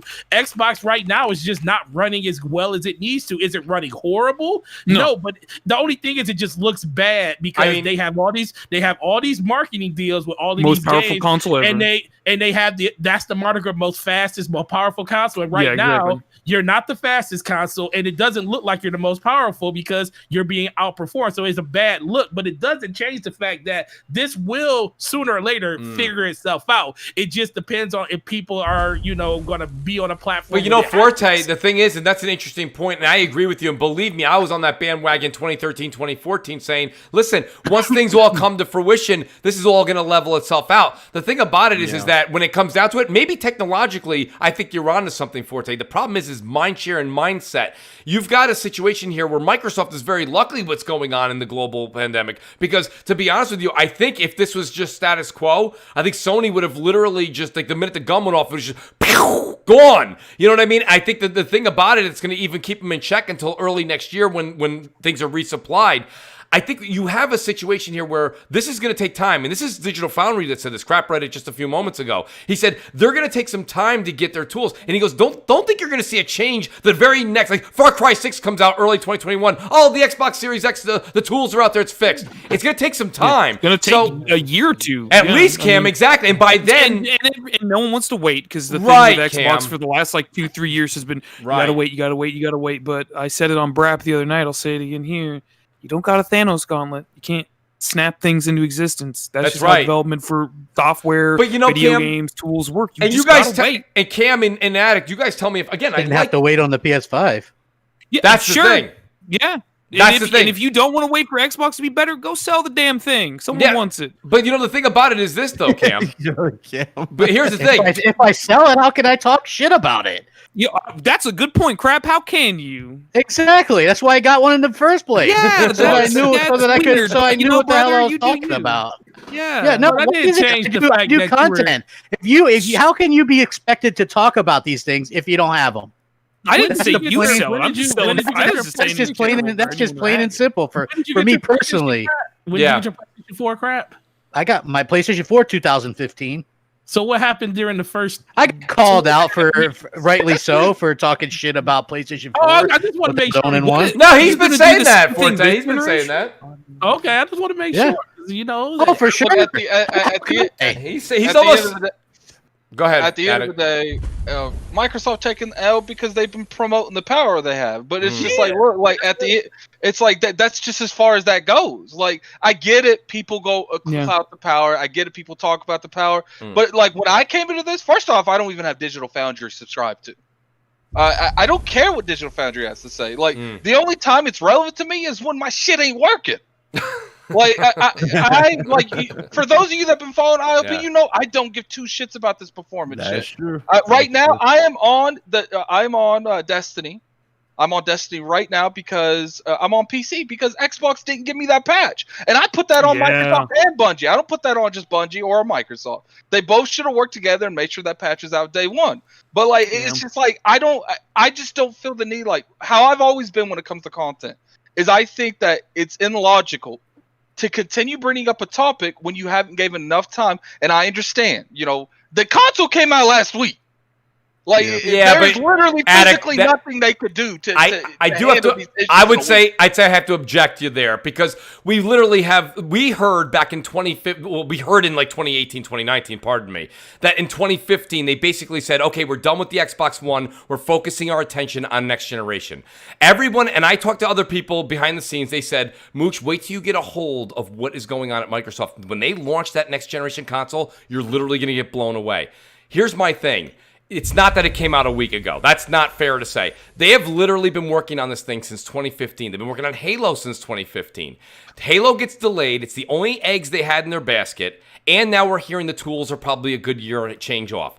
My point is this. That I can't buy into. They've had more than enough time for launch and to be ready. I've said this a number of times. Nobody ever wants to agree with me. I hear a lot of people in the audience say, there's a leadership problem at Microsoft. And a lot of people just like everyone that's there, and that's fine. But the fact of the matter is, they stopped the Xbox One. They only gave us Sea of Thieves and Gears 5 after like 2015. Okay, they stopped everything and started paying attention. Don't forget the Forzas. Oh yeah, don't forget all the Forzas, right? So we got those were right. Good, man. They were Well, I mean, Cam, listen, I'm not a driving guy, but if you are, again, I'll use your words. That's awesome. I'm not going to take that away from anybody. But I'm saying to say that it's only been out for a week, that I'm not buying into. They've had ample time to be prepared for this launch, and they clearly weren't. Not only were they not internally, but they also didn't secure any third-party deals. They didn't do anything to say, okay, this looks like it may not make launch. Like you guys said, shit happens. I completely agree. We've all been down that road. But go and do something and lock down a third-party exclusive and give people who go spend $500. And now more than ever, because of the pandemic, most people can't get both consoles. They're only able to get one. So if they were, not because of financials only, but availability. So if you actually say, you know what, I'm going to go and spend the $500 I saved on an Xbox Series X, you're going home right now, and you're going home with a game, and I got news for you. I'm playing Valhalla on my Xbox Series X, and there is noticeable screen tearing, and I don't wear a monocle while I play the game. It's extremely noticeable, and it is disrupting. And the frames drop, and then you have a situation where there's no first-party games, there's no third-party exclusives. There are people probably saying, damn it. Shoot, I wish I got the PS5 first, then the Xbox. All I'm saying is that there are reasons for discussions. We can sit here and say that it's all great and dandy, and that's fine. If that's how you feel, that is your opinion, and I won't argue it. Said that, Mitch. Nobody said it's all great and dandy. Well, you said it's only been a week. It's actually been 5 years in a week. You know, I'm gonna let you have that, man. I don't think it's wrong. We've been talking about this for like 50 minutes. I mean, we got plenty of stuff we could talk about. Okay, we got other stuff about this for 50 minutes. Well, come on, Addict. Mooch. It is a talk show. It's a valid. I think it's a great talking point. And I get that, but it's like, you know, we got the Video Game Awards. Oh yeah, we do. We do have games that came out, and we've been talking about this for 50 minutes. Like, but you know, to Mooch's point, I do want to say I do agree with Mooch that there is a leadership problem there, and it's obvious. I think it's obvious there's a leadership problem when your biggest game, your biggest IP, Halo, is basically not being tended to correctly. Your leadership doesn't know really where it is, and then they don't even realize the state it's in until they show it for the first time. Really, it's the whole tree, to be honest with you. I think it's the whole tree. Yeah, absolutely. They do not know how to manage games. They don't know how to, and this is the reason why they went after veteran developers. Yeah, because they want the veteran developers to manage themselves because they can't do it. Whoever decided to let 343 rock without unattended, they need to go somewhere. Like, yeah, Addict, your video was spot on, man. I don't know if it was Phil Spencer. I don't know if it was Matt Booty. Oh, I don't know. Yeah, we don't know that. Yeah, like at the end of the day, that's why I let that game rock, and no one felt like this. I refuse to like speak on any of that because I don't know who did anything. Well, that's why when I say the words leadership, Cam, all of the people who could have made some of these decisions, like 9 out of 10 of them could be gone. It's like, you know, to me, whoever, you know, it's not just one, it's the whole tree. It's like, but it is. Obviously, one person in the tree is more responsible than all, and we got to be honest with it. It's Phil Spencer. Like, look, I like Phil, and I think Phil's done a lot of good things for the brand. But let's be real here. Phil, at one point in time, saw that Halo demo that they showed at that July event and said, yeah, that's it. Put that out. Right, and, you know, it's whoever decided to put that. It's Bonnie Ross for not keeping the studio. Yeah, that shit don't deliver. She gotta go. It's the entire tree. Now, I think Phil's done enough that you know Phil needs to correct the ship when it comes to Halo. But I think Bonnie Ross has shown that she's not competent enough to manage that studio. She needs to go. I like the way you put it, Addict, when you said it's a tree. It really is. It's not one person. And Cam, that's why if you've ever listened to me say it, I don't ever specifically, if I do mention names, I mention like what Addict did. I'll say like 8 names because I don't know who it is. It's not my place to say that.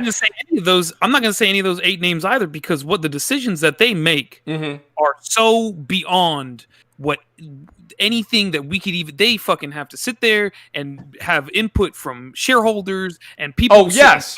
8 floors above them, people who don't understand what video games are, what services are, what consoles are. I'm not going to speak on any of this. No, and that's fine, Kim. Like I said, I do think though how much better job I would do, right? So I understand that, Kim, and I think that's first of all, it's an extremely politically correct thing to say. I completely agree with you there. I think that's the way to say it, like publicly. But realistically, few of those names are the ones that are dealing with investors and corporate. The rest of them are supposed to have their hand on the pulse, or their finger on the pulse, pardon me, for the software, the integration, the milestones, and those things are not being met.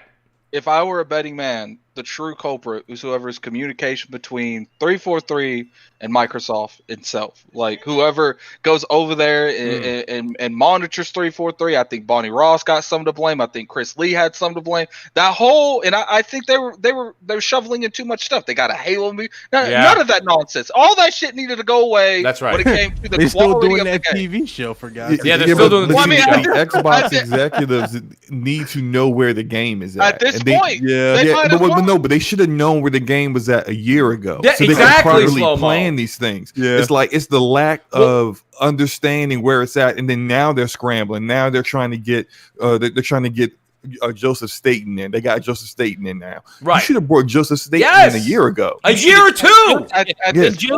Why is it with a game like Sea of Thieves that you don't realize the game don't have content until the gamers tell you when you launched it? This game don't got no content. Right. So They didn't now believe you in the take a game. full year to get content for the game, but it should have been where it is now at launch. Right. It's like they never seem to understand these things, and then they wonder why everyone's like, "Yeah, your games are never going to be game of the year material because you don't seem to understand what it takes to make sure that game is ready at launch." It's like Halo Infinite. They delayed it, but I guarantee you, if no one made a big fuss about how that game That's looked, what you'd be playing.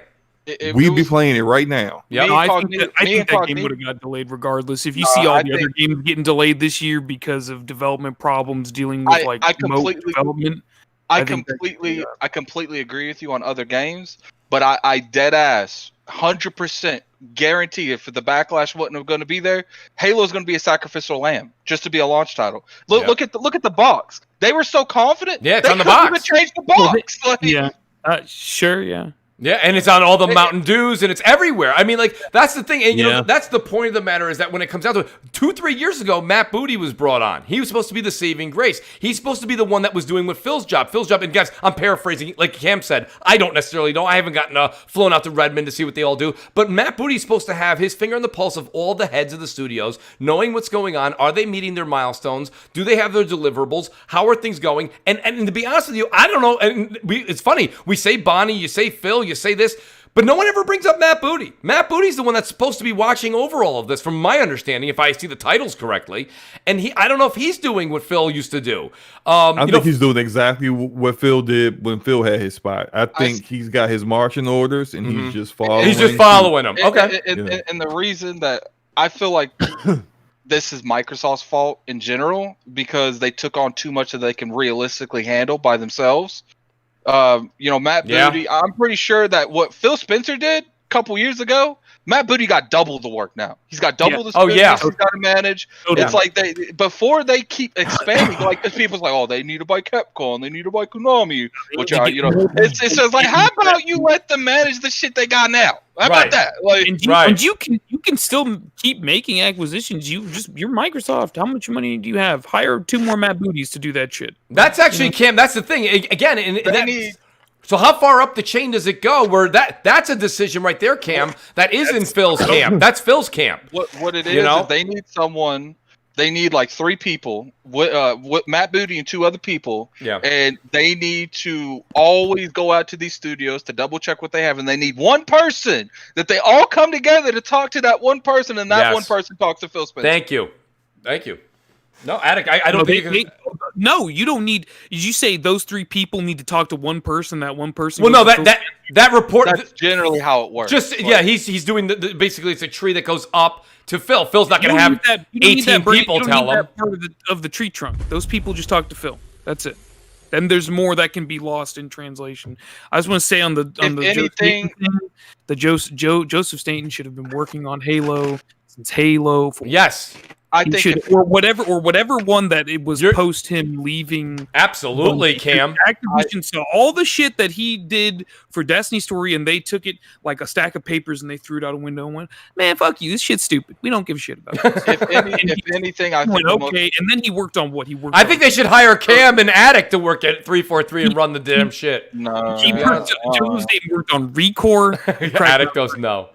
2 games no one gives a shit about. Let He me should have been working on Halo the whole time. I completely agree. Let me read some of these super chats, and then I do want to get to the Game Awards. That is a big thing, and I think, listen, let me do the super chats first, because that'll open the whole thing up. Sir X-Man says, screw this all. I'm going back to my Atari. Shout out to Sir X-Man. Bathy J says, thanks for reading my first ever super chat, Mooch. Bathy J, thanks for sending the super chat. Brother Darkness Gaming says, so what is the excuse for Watch Dogs Legion performing better on the PS4 Pro over the Xbox One X? They have the tools, question mark. That's also, I didn't see that video, so I'm waiting to see, so I can't comment on that, but that is interesting if true. Rice79 says, sorry, when games move to SSD PS5, gap will get bigger. MexJ88 says, how much time does Microsoft have? Jim Ryan just hinted that a response to Game Pass is coming. Sony has the magic 45 million paying customers.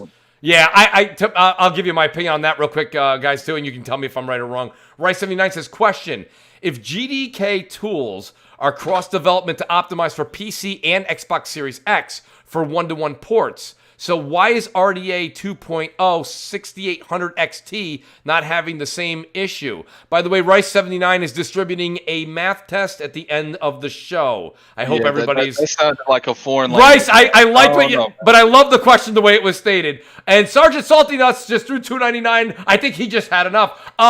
Yeah, you know, we can get into the... We will talk about the Game Pass thing, but because we're not going to talk about it very much because Jim Ryan said it in passing. But I do want to talk about the Game Awards real quick. These are the Game of the Year games that are nominated. I have Doom Eternal, Final Fantasy VII Remake, Ghosts of Tsushima. Is it now, guys? Tell me if I'm right or wrong here. Is it Hades or Hades? Hades. Thank you. I've been saying Hades, and somebody goes, "It's Hades," and I'm like, "It's not." You know, it's like the You God. know, the funny thing is, Mooch, I thought you just said AIDS. No. No, maybe the H. Maybe I made the H sound silent. I apologize. Animal Crossing. There's a game called AIDS. Oh well. Oh, yeah, that might not have done so well. I mean, there was a game called GTFO. You remember that one? Yeah, absolutely. And then The Last of Us Part 2. There are other nominations that we can go over. I have the list all here. But what do you guys think? So, you know, I'll start with Bit. Bit, what do you think here? First of all, do you approve of that list? And secondly, who's your vote off that list? Shit. Game of the Year. You know, honestly, again, you know, I'm not even gonna say it. I'm not even gonna say it. I'm not even gonna say it. No, because that game has such a mixed reactions from people. Like people are calling it like it. I'll give you a hint. It's Naughty Dog's best work in terms of gameplay. Okay, so I agree with you. I'll say it for you. I'll take the hate bit. I'm used to it. So I'll say it's the Last of Us 2 is my selection. You guys know that I'm a fanatic about that game. So you guys probably could say, well, Mooch, we knew that, so we're gonna go ahead and discredit it anyways. That's they're fine. In every category. I hope you noticed that, right? Like they're in every category. So it's basically Red Dead 2 all over again. So one or two things could happen at the show. Either they're going to walk away with probably 4 awards or they're going to walk away with 1. You know what I'm saying? Like Red Dead 2, interesting. They won for like the, you know, remember how they won for like the actor for performance and all that stuff? I guarantee that's probably what's going to happen. They're going to win all that stuff. And the Game of the Year is probably going to go to, at least in my opinion, either Ghosts of Tsushima or what's the other game? That Nintendo game. Animal Crossing might actually steal it on some real. Yo, if Animal Crossing wins that, I'm going to pop the biggest bag of popcorn I've ever made in my whole life. Yeah, and I'm going to take a whole day off of work, and I'm going to sit on Twitter. So this is going to be one of those years where I think Bit kind of nailed it. Because The Last of Us 2 is in every category, it concerns me because I think they're going to win, like, Best Musician, Best Floor Mats, you know, like, everything. They're going to win everything in the world, okay, except Game of the Year. And then Game of the Year will either go, here's my prediction, I think Game of the Year will go to Animal Crossing or Doom Eternal. They'll throw it to somebody who you go, well, I guess we can't argue. The game was good. You know what I mean? It'll be one of those, you know, where you're like, well, technically, I still think I should have went to The Last of Us 2, but I guess we'll say it's okay that Doom Eternal won. You know what I mean? You guys know those years. We're used to those. That was last year with Sekiro. Animal Crossing saved lives this year, so that's why I'm gonna say it might be game of the year. It might stealthily steal. And what lives did it save? I mean, did it stop a guy from jumping off a bridge? Yes, did it push a child out of the way of a truck? Stop saying stuff like Animal Crossing saved lives. Animal Crossing was my therapy. Animal Crossing delivered groceries to me during the pandemic. No, it didn't. You know what Animal Crossing did? Like, to be honest, had people in their house after they got the game, so they could. Any game could have did that. You know what else it probably did? Go ahead, Addict. It probably Could have done that slow mo. Any game could not have done that. You know what else it probably did, Forte? I could toss that right back on you. I'm sure there's people robbing bitches to get that game. Like, so it's like I'm sure it killed just as many people as it saved. Probably, you might be right. They say we have to go stab this person to get this Switch. Crap, what do you think? What's your game of the year out of that list? Last of Us 2. I mean, you don't see anyone. It's not even close. I don't think it's Last close. I never even heard of Hades. So Hades is a PC Switch game. I don't know. Oh, okay. That game So came around so quick. That came out. I mean, I don't. In fact, I'm surprised, man. I for me, how some of those games could be up for awards, but not like Demon Souls remake. Like that to me, there's a cutoff. should be. You have to have the game out and have. I think did it just miss the cutoff? No, there's the cutoff. It's like it's like 10th was the cutoff. Yeah, Spider-Man's in it though. So this is in there. Oh wow. Okay, so Cam, the cutoff must have been prior to it then, because if Miles Morales is in there. Yeah, so I don't know. Maybe it has something to do with like when they got Miles Morales compared to when press got. Guys, they did get Spider-Man. They did get Spider-Man late before. Yeah, like, exactly. That is it. No, actually, that is the technicality. That Addict, thank you for that. I did read that somewhere. They said that because not a war they lost to. They did not get Crap. To answer your question, they did not get Demon Souls review copies till like the very last minute before the PS5 came out. I think it was the day before the PS5 launched. So it just missed the cutoff. But you know what though? Sir X-Man with an outstanding super chat. Guys, we talked about this last year because of the fact Star Wars Fallen Order missed the cutoff by like a week or something, or whatever it was. It was a ridiculous number. He says, can someone please explain to me why Star Wars Fallen Order is not in the Game Awards for Game of the Year nomination? Because, guys, really, that's the thing. You kind of get screwed when you just miss it. That game was fantastic, but you know what I think it is? It hasn't made that much noise since. Yeah, it's gone under the radar. I feel like it's on the radar. Okay, fair. I feel like with this situation, like Ori, for example, Mooch, Ori should be up here as well. Yeah. Book it for next year. You can bring me on. You can find me. I might be hiding somewhere, whatever. Cyberpunk's gonna beat that thing that Fallen Order just went through, where it got forgotten. Cyberpunk's gonna beat that thing and be nominated for Game of the Year, and it might win Game of the Year. It's gonna I think it all just determined on like how quality the game is, because like Smash Bros was in the same position that Fallen Order. Are we talking about Jedi Fallen Order was. But Smash Bros got nominated, but regardless, I think if you are in that December game, you're not going to win. I gotta agree with Slow Mo Cam. Listen, don't get me wrong. You have probably your best argument right now, and it holds the most water with Cyberpunk. It really does. But the fact that Slow Mo's point, it just resonates because no matter how great, you hear everybody say it, right? I'm gonna play Cyberpunk for 2 or 3 months straight. Well, guess what? That only gets you to like February. Like, right? There's too much time between them. And I just go ahead. Sorry. And the thing I don't understand is like, Jeff, why don't you just go ahead? You already do it in December. Just do it in January and do the whole year to year. Like, I just don't get that. Do it in like January, February, and count the games from January to December the year before. I agree. I do agree with that. Yeah, aren't there award shows and like other industries that do their thing in January too? Let's be real here. What it is it's financial reasons. People like we see this on YouTube. Advertisers pay way more money during the holiday than they do anywhere else. Yeah, that probably factors in. That's I think a really good point. On BRAP too. How many games are nominated? It's like 5 or 6. why does it have to be that? Yeah, it's 6. Why does it have to be that number? Because I was saying, like, the Academy Awards, when there's 8 good-ass movies that the Academy is like, okay, we're going to choose between these 8. They don't go, okay, we got to cut 2 out of these. It can only be 6. They go, we're going to choose between these 8. So why not have? It's a Jeff. I think it's a Jeff Keighley thing. It's his show. It's how he likes to do it. It's the same. Like, and we also said this on Brad, and I was was it Brad? No, I think I was talking about this on DPS last night. It's just like there's always a certain kind of template that gets nominated and wins. If you have that template, then you're going to win. That's right. It's got to have blood and violence in it. That's right. I remember that. It's got to be violent. If it's got violence in it, you're going to win. Look at every single winner of Jeff Keighley's video game awards. They all have violence in them. Every single one of them. One particular game was barely out for a month, and it made it to the game of the year spot. Y'all remember Death Stranding? Oh yeah, I wonder why that made it to that game of the year spot. Just only. I'll tell you how it got. I'll tell you how. Let's be real here. We know why that got game of the year. He was in it. If I looked up in the dictionary, bought out, it would be that scenario. It would be right beside it. No, it's not. No, it wasn't even. No, I think it was. Let's be real. When he's your friend, that's Jeff Keighley's best. That's his buddy. Then at that point, it's even worse. Man didn't get no money for it. Like, it is worse. He's Jeff. He's Jeff Keighley. He got bought out for being in the game. That's all he had to do. Money from him. That's his. Let me ask you. You say he got bought out for being in the game? No, that's his idol. He just loves Kojima.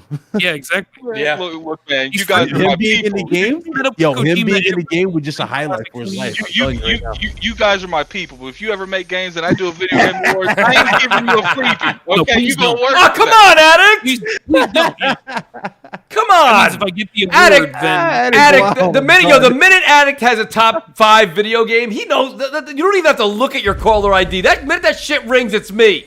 All right. Man, the minute that shit rings, just because you said that, when I get that Mooch email, I'm just going to delete. I don't care. He's gonna mute all Mooch's emails. Listen, Cam, I'm gonna have like 5 different numbers. He won't even know. Listen, I got news for you. That Mooch will be coming out like crazy. Listen, here's the thing, guys. Let me ask you this much. So there's a lot of other categories. What other ones matter to you guys? I'll read them real quick. There's best performance, games for impact, best ongoing, best indie, best narrative, best mobile game. Do any of these other ones really kind of hit home for you, or the best action? The performances, because I thought the performances mattered too. So best performances they have, and I apologize real quick. They have, of course, Ashley Johnson as Ellie, Laura Bailey as Abby. I cannot pronunciate the gentleman's name, but the one who played Jin Sakai, that gentleman is up for it. Logan Cunningham as Hades, and then Naji Jeter as Miles Morales, which I got to be honest with you, I'm loving. I do too. You know what? I'm gonna say I have a toss up, and here comes the tomatoes flying at Mooch. That's fine. Okay, I either want Miles Morales to win, or believe it or not, I want Abby to win. I think Abby, right? I think Abby did a hell of a job selling. You get done, and guys. I'm not going to use any spoilers here, but you guys should have played the game by now.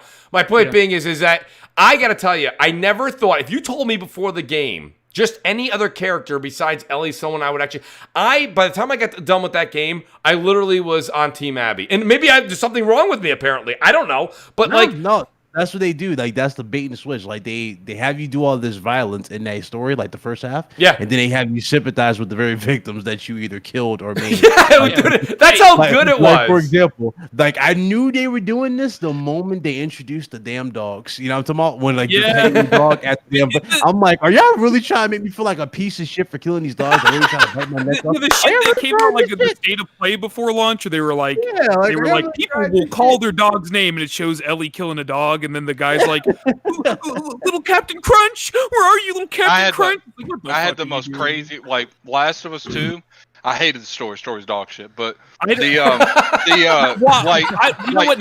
gonna ask. Like, literally, like, some of the most craziest shit I've ever seen in a video game was in The Last of Us 2. Like, right? I killed a dog.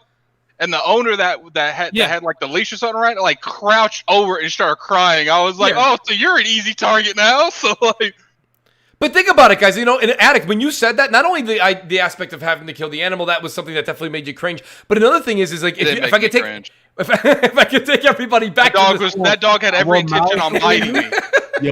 Yo, Mooch, I want Miles to win and Ellie. That's it right there. That's You know fine. why- I'm a big fan. Ellie? I'm a big Because fan at of this Ashley Johnson. I think I is her want. name. Yeah, because at this point Are in we time, talking it's about, pretty much done with what she's pretty much done. Ellie's pretty much done with the story. I'm telling you right now, she's not interested at all. I would agree. Are I would we- agree with that. Are we Yeah, that's talking enough. about the best character this year? That was the voice actors. I got to give it to the dude from Ghost of Tsushima. Oh, Jessica. That's the best performance. Yeah, I think That's like I loved Ellie, but his performance was just crazy. That's like respectable. The conflicting, and you know, like we talked with Slow-Mo, and Slow-Mo's like, well, that's kind of like a story thing, and it is, but he had to deliver and make it so appealing. Yeah, that's true. I'm looking And that's why I still kind of feel like I feel Ashley Johnson doing Ellie was the best performance. At least the games that I played. I didn't play all of them. I know I played Ghost. I finished The Last of Us Part 2. Didn't play Hades at all. Haven't had the opportunity. That to play surprises me, yet. Slow-Mo, because when I think of Ellie- Hades, I think of you. I'm like, Slow-Mo's playing this game right now, probably. I'm gonna get to it eventually. I just haven't. Just it's been a lot. You know what, to go Slow-Mo? through. I'm I see where Adam's disappointed, coming man. from though. That scene where like the dude asked you, you remember your uncle? He asked you, "Are you my nephew or are you the ghost?" She's like, "I'm the ghost." It's just how the whole game was taking place, you know. How he was conflicting with himself, and the confliction towards like the middle of the game was gone. He knew what he was like. Yeah. Yep. Yeah. Now here's my. I do want to get to the Game Pass thing that Jim Ryan was speaking of. Last topic on the Game Awards. I think this is important, right, guys? We always talk about this. Best narrative. 13 Sentinels, Final Fantasy VII Remake, Ghost of Tsushima, Hades, and The Last of Us 2. I just want to say on this one, Hades, I haven't played it yet, but from what I've heard, Hades has been doing some stuff with how roguelikes will you just run based and you just play the same kind of stuff over and over again with procedurally generated like floors and chambers, but like the way they've implemented storytelling into that makes it like you want to keep playing the game and you want to keep doing runs and hearing the new like dialogue and seeing what they have to say about things that you've done, and they've made it really reactive to how those runs go. So don't be surprised if Hades wins Best Narrative. I'm not going to be surprised at all, Cam, if Hades doesn't clean up a couple of topics. I got to be honest with you. Look, Hades has like a really good spot going into these Game Awards with recency. I hate to say this, and I know Slow-Mo and Bit are going to literally throw things at me right now, but I think Cam, Addict, Crap, and Forte are going to be on my side. I want to play Hades, but realistically, man, I want that to either be on Xbox or PlayStation. Like, I haven't bought it yet because I don't really mess around. This laptop is for like school and doing podcasts. I don't really play games. You could probably mess with Hades on your laptop. I can get it on the Switch also. It looks like I can play Hades on my calculator, to be honest with you. Yeah, well, the Switch, it's on the Switch. I mean, it's on the Switch. I'm just kind of chilling for like if it doesn't come to Xbox or PlayStation in the next like 6 months. Well, you know what though? So, guys, remind me of my past here a little bit now. The Transistor, right? That was a game that was out on PlayStation 4. Same devs. So everyone's scratching their heads. They're like, why didn't this come to PlayStation exclusively for at least a duration, like the other two games did first? I guess Nintendo didn't drop the bag. They value that, and it's good for them because probably like I don't want to say a number for sure, but I bet a good amount of people that played Hades played it on a Switch because like it's cool to sit on your computer and play it, but like being able to play Hades in bed before you go to sleep, being able to play Hades at on the couch while you're watching stuff with your that's the kind of game that is, right? Like a lot of people are always like, I can't wait to go home and play Witcher 3 on my I want to play Witcher 3 on my phone or my Switch, and I'm like, no, I don't. But I wouldn't mind playing Hades on my Switch or my phone. Absolutely. I got a question for you guys. I want to play a run-based game like on my Switch or my phone, but anything like Cyberpunk, I wouldn't want to play that on a phone or a handheld. Right, exactly. Go ahead, Slow-Mo. I got a question for you guys about this particular award, Best Narrative. How many people here played 13 Sentinels? I did not. Okay. I haven't. I like that studio's games, but it doesn't have the good. What's their prior? What's a game they did before this? Odin Sphere, and they did Dragon's Crown. I believe it's called Dragon's Crown, and they did Muramasa, the Demon's Blade. So they usually make like side-scrolling. It's kind of like, I'm going to be reductive, but it's like their games usually play like kind of like Devil May Cry but 2D, and they have incredible art in them. Okay, so yeah, Slow-Mo, but again, what was your question? Best narrative here. It could not be say like the kind of game that you actually want to play. I actually found it to be very innovative in how they went about things. For example, in 13 Sentinel, you can kind of choose how you want to play the game. Do you want to play more, do more of the combat? Do you want to do more battles? You can just do battles for hours and hours and hours, and it's still relevant to the story, to the characters. But if you want to say get more into the actual story, there are 13 different characters with their own subplots, and they all are interconnected.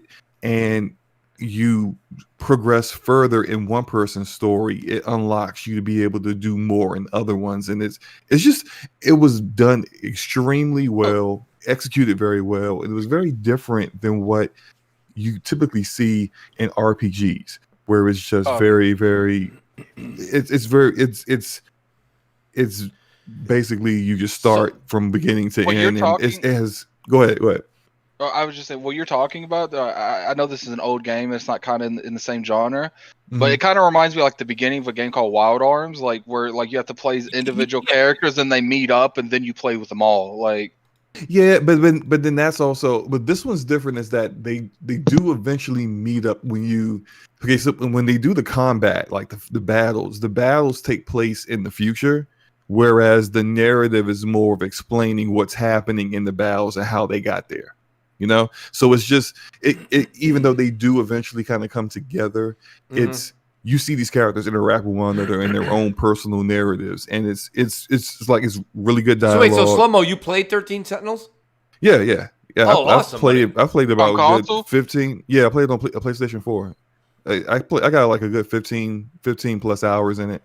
I would like to play more of it once I get the PlayStation 5. I was just going to ask you what made you lose interest in it or deter you from what pulled you away? I was playing that and Genshin Impact at the same time. Okay. So just when I started to get really deep into Genshin Impact, I kind of put it on the back burner for a while, but then I got back to it for a little bit. So yeah. I think it's a really good game. Anyone who likes RPGs, I got to be careful when Slow-Mo does an explanation of a game. It usually costs me money. It costs me money. Yeah, just good. He's good at selling that, man. He's very good at that. And by the way, that's a compliment, Slow-Mo. Rosencrantz, it is. Rosencrantz in the chat. Oh, go ahead, Game Maniac. I was gonna say, the only way you're gonna fix that, man, is just mute him next time you. No. There's no mute. There's no muting on Crossfire. I'm joking. I know you are. Rosencrantz made a good point, but I want to change his. I'll read what he said, and then I'm gonna just change it. I think he's on point with this, but I'm gonna change a couple of words here because that's how I feel. He says if people really paid attention to The Last of Us 2's story, the hate wouldn't be as much. Most of the complaints sound like the haters didn't get the story. I don't think it's that the haters didn't get the story. I think it's that the haters didn't either finish the story or didn't play the game. Look, man. Speaking for me, the reason I hate is because I got the story. But continue. Like, I'm like an hour into the game, but I know what happens. Like I've seen all the stuff. I've listened to my friends discuss it who have beaten it. I feel like if you play that game, and you don't understand and appreciate its themes, you are still hung up on the big thing that happened, and that sucks. So Cam, let me add this much: the big turning part where Bit goes, I agree with you. That's why he understood the whole Abby turnaround thing. Is this? You don't just have to play the first. They do a decent job in the second one of showing where your feelings change with Abby. But again, guys, I'm not going to do spoil. It's a spoiler for the first one. This is The Last of Us 1. But like when you played as Joel and you saved Ellie at the end of the first one, okay, and you went through that. But when you played as Joel, you were this father figure trying to save this girl from what was seemingly the Fireflies, which was an awful organization as far as we were concerned, as we were taught for it, right? But then when you're Abby, you find out who the Fireflies were, what their true intent was, at least that headquarters, and who the persons were that Joel killed that meant so much to other people and held such a big role. Can I say something real quick to that? I don't like The Last of Us 2 story. I love everything else. But my brother He hates it. And every time I'll be like, "Yo, man, just calm down. It's not that bad." Look, is it a bad story? No, it's just not. In my personal opinion, it's not a well-told story. But it's just like I think the problem that a lot of people had, which I wasn't like extremely attached to the original one, like a lot of people were. Yeah, is they expected a Joel and Abby story, and that's what's the issue. Yes. Yeah. Oh, story and I guess here's my thing. And Addict, guess what? That holds water. So I'm right there with you. But when it comes down to it, at the end of the day, the thing that gets me excited every time I play a game, especially a game of that caliber, is I'm there for the ride that Naughty Dog's taking you on, right? Wherever Neil Druckmann and his crew are taking us, that's the experience. I didn't go in, because think about it, I wasn't like walking into the first one being like, I can't wait to find out what's going on with this guy with the beard. You know what I mean? Like, the whole thing is like, I think you have to go with the flow. Like, look at Godfather 3, right? I take this into movies for a second. Godfather 3 didn't really hold a candle to the first two. But if you watch it through again, like, it's actually a pretty decent movie, but people are like, well, wait a minute. This was supposed to be all about Michael Corleone and his family and how he takes over, right? But then again, it doesn't do that, right? What does it do? It's a transforming of power from Michael Corleone to his nephew, right? And that's the whole thing.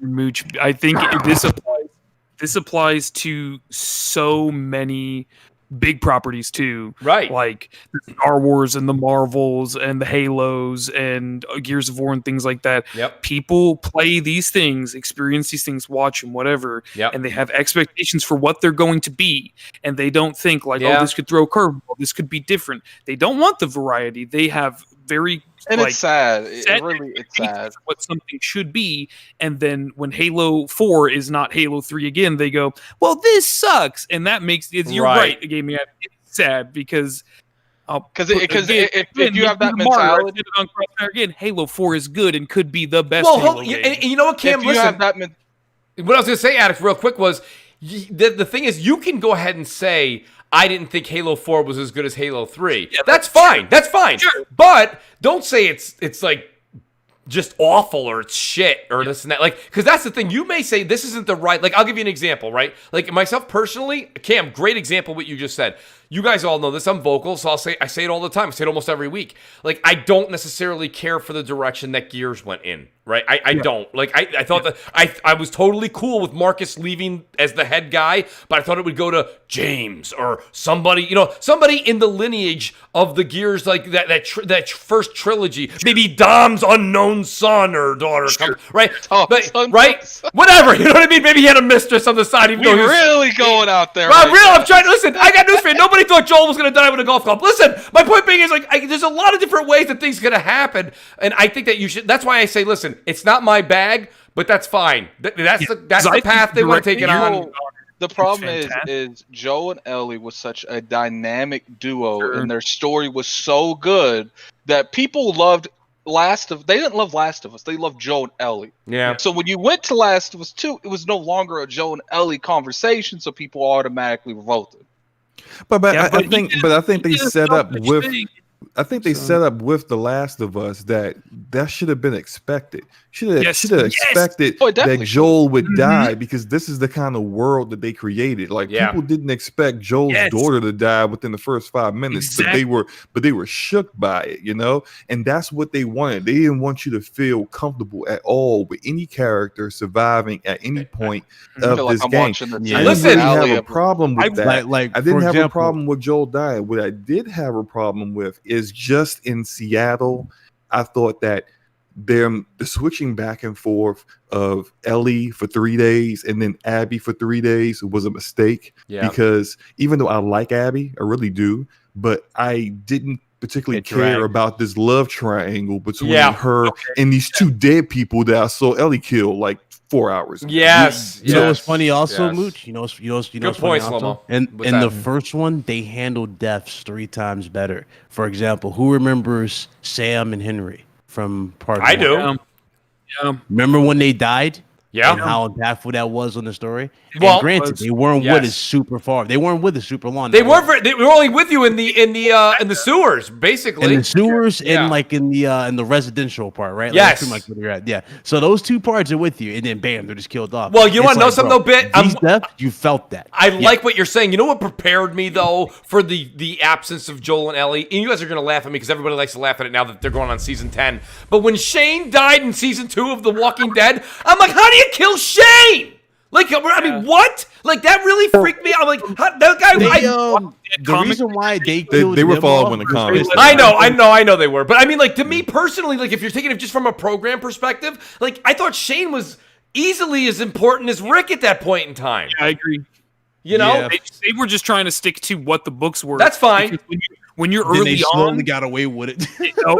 now it's fucking on the moon. That was the fucking travesty. Like, it's on the moon. Should be dead. Yes. Well, at that point, one of them had to go.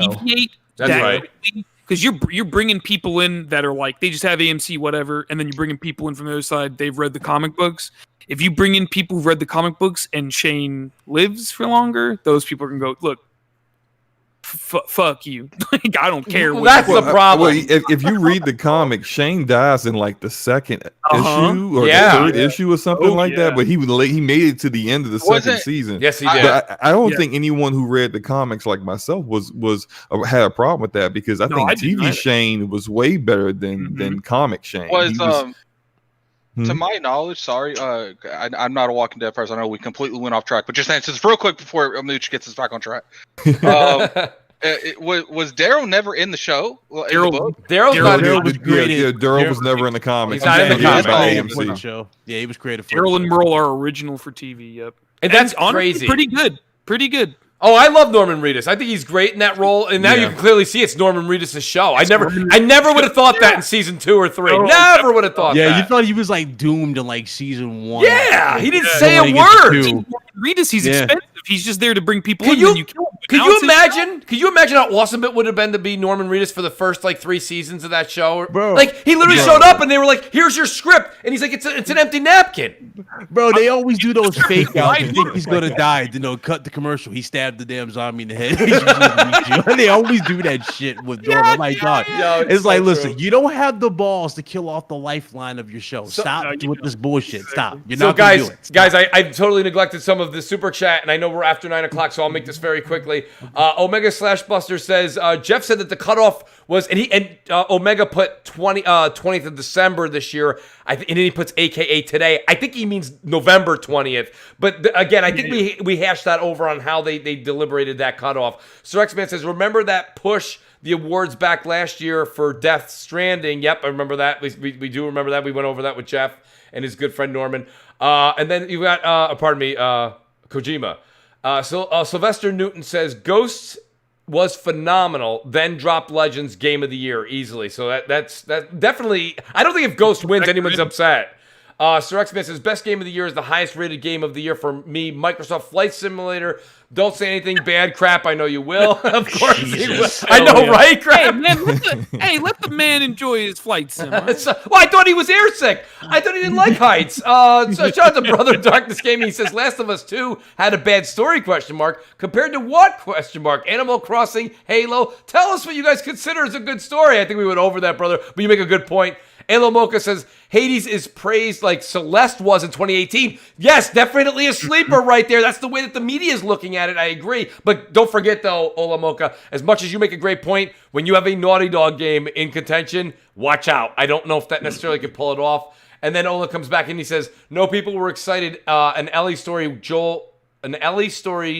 solo story with Joel helping now and then. People thought Abby was Ellie's mother and be playable, which could be better. I didn't catch that twist. That was the rumor that I heard for years leading up to that game coming out, that the woman we all thought that was Ellie's mom. Yeah. Oh wow. Okay. Yeah. I don't know. I listen. When I say I steered clear of everything, I didn't even know. The only thing I knew was I did know that Joel died, and I wasn't that upset about that. I didn't know how he died. I didn't know what was going on. I didn't know what the scenario was. So I really steered clear until those leaks came out. We kind of knew he was doomed going into the game. They gave you subtle hints. Like if you go to the very first trailer when she sings Through the Valley, he kind of like fades in like a ghost into the front door, and he walks in. And he says, "What are you doing?" Like, you know, like, that's a really good point, man. I didn't even they pick up kind on of that. prepared you for it. He was going to die. It's just we thought it was going to be handled better. That's well, I mean, look at how old they made Joel, right? I mean, I have that as my icon on PS5. Like he was. I mean, let's just like be 60. honest. Right, Yeah, and it's an apocalypse, folks. You know what I mean? He's already been through 20 years. I'm hoping I make it to 60 without the apocalypse. I think the issue, Mooch, is that he had character development off screen, so people they weren't feeling that. I agree with you. Like, if you read the journal stuff that at the beginning when you do those little things with Ellie. Yes. If you read that, Joe brought people to the camp a couple times, but that was off screen, so people didn't really, go into that. Logically, that made sense. Over years, you would start softening up. You're getting a lot older. You've been in a very comfortable settlement for years. Yes. But the problem certain is things all don't of that, change though. Yeah, Like, all of that was done. All of that was done off screen. All that character development was done off screen, so you can't empathize with that. You can't understand why he would do that. Yeah. Yeah. No, I agree get with that, Addict. Like, for example, like certain shit, like he shouldn't forget like his wits. Like, you remember in Last of Us 1, the trailer where he saw the ambush coming a mile away with the hunter. He's like, "Oh, help me!" He should have gone. He ain't hurt. You know what I'm saying? Like he knew the environment that he was in and the environment he was in the second was two entirely different environments. That's true. I mean, if you're in Jacksonville, how long were they in Jacksonville? It was a couple of years. 4 or 5 years. Like, I mean, if now, you sit there and you're chilling, the only thing you really have to worry about is zombies food, at that supplies, point. and So I mean, he started getting comfortable because he was around. The difference between the Joe from Last of Us 1 and the Joe from Last of Us 2 is human interaction. Joe from Last of Us 1 would kill you because he wasn't around humans like that. That's true. Joe from Last of Us 2 was around a settlement all the time. Yep. Yeah, like when he only had one friend from his past. Y'all remember Tess? Yes, absolutely. That was the only person that he would not everyone else he would stab in the throat, not even look, right? He would he didn't care. Now you're right, when he got in that, like when there was that little scramble at the dance or whatever was going on, and Joel comes out to like push that guy, the bar owner, aside. Dude, again, first Joel from Last of Us 1 kills that guy. Like he just destroys him. Doesn't walk in and try to make peace or bounce him off to the side. He destroys that guy. Guys, I know it's after 9 o'clock. I just want to say this. I don't know if you guys. I don't want to keep you guys here that long. You guys are gaming. We got new consoles. People are playing games. We will discuss next week because Jim Ryan made one sentence. He did say we have an answer to Game Pass. I think a lot of people on the panel would agree. If I make a very blanket statement to say, I think what they're going to do is probably, my personal opinion is they're going to rename. They're probably going to rebrand PS Now, and they're probably going to have more third-party deals in there. I think that's what they're going to do. I don't think they're going to go. Can I give my opinion on what I think? Go ahead. Go ahead. I think they're going to kind of go the EA Access route where they have a vault of not their new games. Yep. I think they're going to go like instead of like having Horizon and then they take it out a couple months, having God of War and they take it out a couple months. Like after a certain amount of time, maybe it's a year, maybe like the it's 6 PlayStation months. Collection, basically. It's just going to be in there, and it's just always going to be. I'll definitely second that. And I think that's a good idea. I hadn't even really thought about that. I was thinking today maybe they'll have day and date stuff, but it won't be like your Naughty Dog, Sony Santa Monica stuff. It'll be like stuff like Knack or Medieval or things like that, like smaller projects that they have that they won't. Or that Predator hunting ground game. You think that probably would be right? Like a day? Yeah, okay. I'll buy that. Look at dude, I forgot all about him. What happened to Bill? But think about it. No, Cam, I'll ride with you on that one too, because I'll tell you, look at games like Bug Snacks and Destruction All Stars going right into PS Plus and giving it away. So my point being, they would probably just throw that into the service too. Why wouldn't they? It doesn't hurt them at all. They're doing it already. So because they know the bigger stuff is premium, people will and want to pay $70 for that. But Bug Snacks and Destruction All Stars and things like that. Just it's on PS Now. And like I said, I wanted to spend more time on that. But guys, like I said, Jim Ryan said it in passing. When he does come out with a statement, we'll discuss it more a little bit further into it. Guys, thank you so much for being here tonight. Outstanding super chat, outstanding chat, outstanding panel tonight. A bunch of professionals here tonight. Outstanding. I'll go. I know Crap usually 9 o'clock. I'm surprised Crap's still here. I'll do a CrapGamer outro first because I know he's gonna go. Crap, thanks for being here tonight, buddy. We got M&C on Sunday. It's gonna be definitely an unbelievable show. Let people know where they can find you. Thanks for being here. CrapGamer Reviews. I'm out. Peace. Peace, Crab. I knew it. I was like, it's after 9 o'clock. I can't believe he made it. Can I go next real quick? Oh, yeah, Addict, I apologize, buddy. Go ahead. Lord Addict, thank you for being here, buddy. Honestly, great to have you on the show. I wish you'd get more Fridays off because I love having you here, buddy. Let people know where they can find you. You can find me on Twitter at LordAddictIOP. You can find me on YouTube at Gaming Addict. You can find me every Sunday. I almost forgot the day we do the podcast. Every Sunday at 11 a.m. Currently, you can find me on the Iron Lords podcast. First thing I want to do is I want to low-key a little bit apologize to Crab. Got a little bit too heated during that the resolution thing. I just get tired of talking. Oh, listen, you guys, honestly, you guys were both great about it. I got to be honest with you. Listen, the one thing that, and I understand a lot of shows maybe don't go this way, but you guys have been on here enough. I think that all I heard today was true passion. And maybe, and even if it was fed up, it's passion. You're saying, listen, we've discussed this. Crap's got his points. You got your points. I thought it was great. You guys we did an outstanding show afterwards. So, Addict, you know what I mean? Just fantastic stuff from you and Crap. And I appreciate the invite. It's always nice. I definitely, we have disagreements when I listen to the show. A lot of disagreements. That's what it's all about, though, Addict. It's great. I disagree with everything Bit says. I disagree with everything. I definitely disagree with. I definitely disagree. But okay. I definitely disagree with everything Slow-Mo says. But these are facts. Yeah. So that's true, but I don't know about Bitcoin. I think that's what makes the community what it is. Yes. That, we're not all yes man. There's a lot of different content you can go out there and watch that has a lot of that going on. Yep. But when it comes to these particular shows, it's always passion. And it doesn't matter anything else. And that's what I can respect about the show. Thank you, Addict. Honestly, and coming from you, honestly, I got to be honest, that is an outstanding compliment. Because, listen, that's why I look so forward to Friday nights. You know what I mean? We sit there, we read, we all digest this news. And when you take it in, you handle it a different way than anybody else, right? All of us do.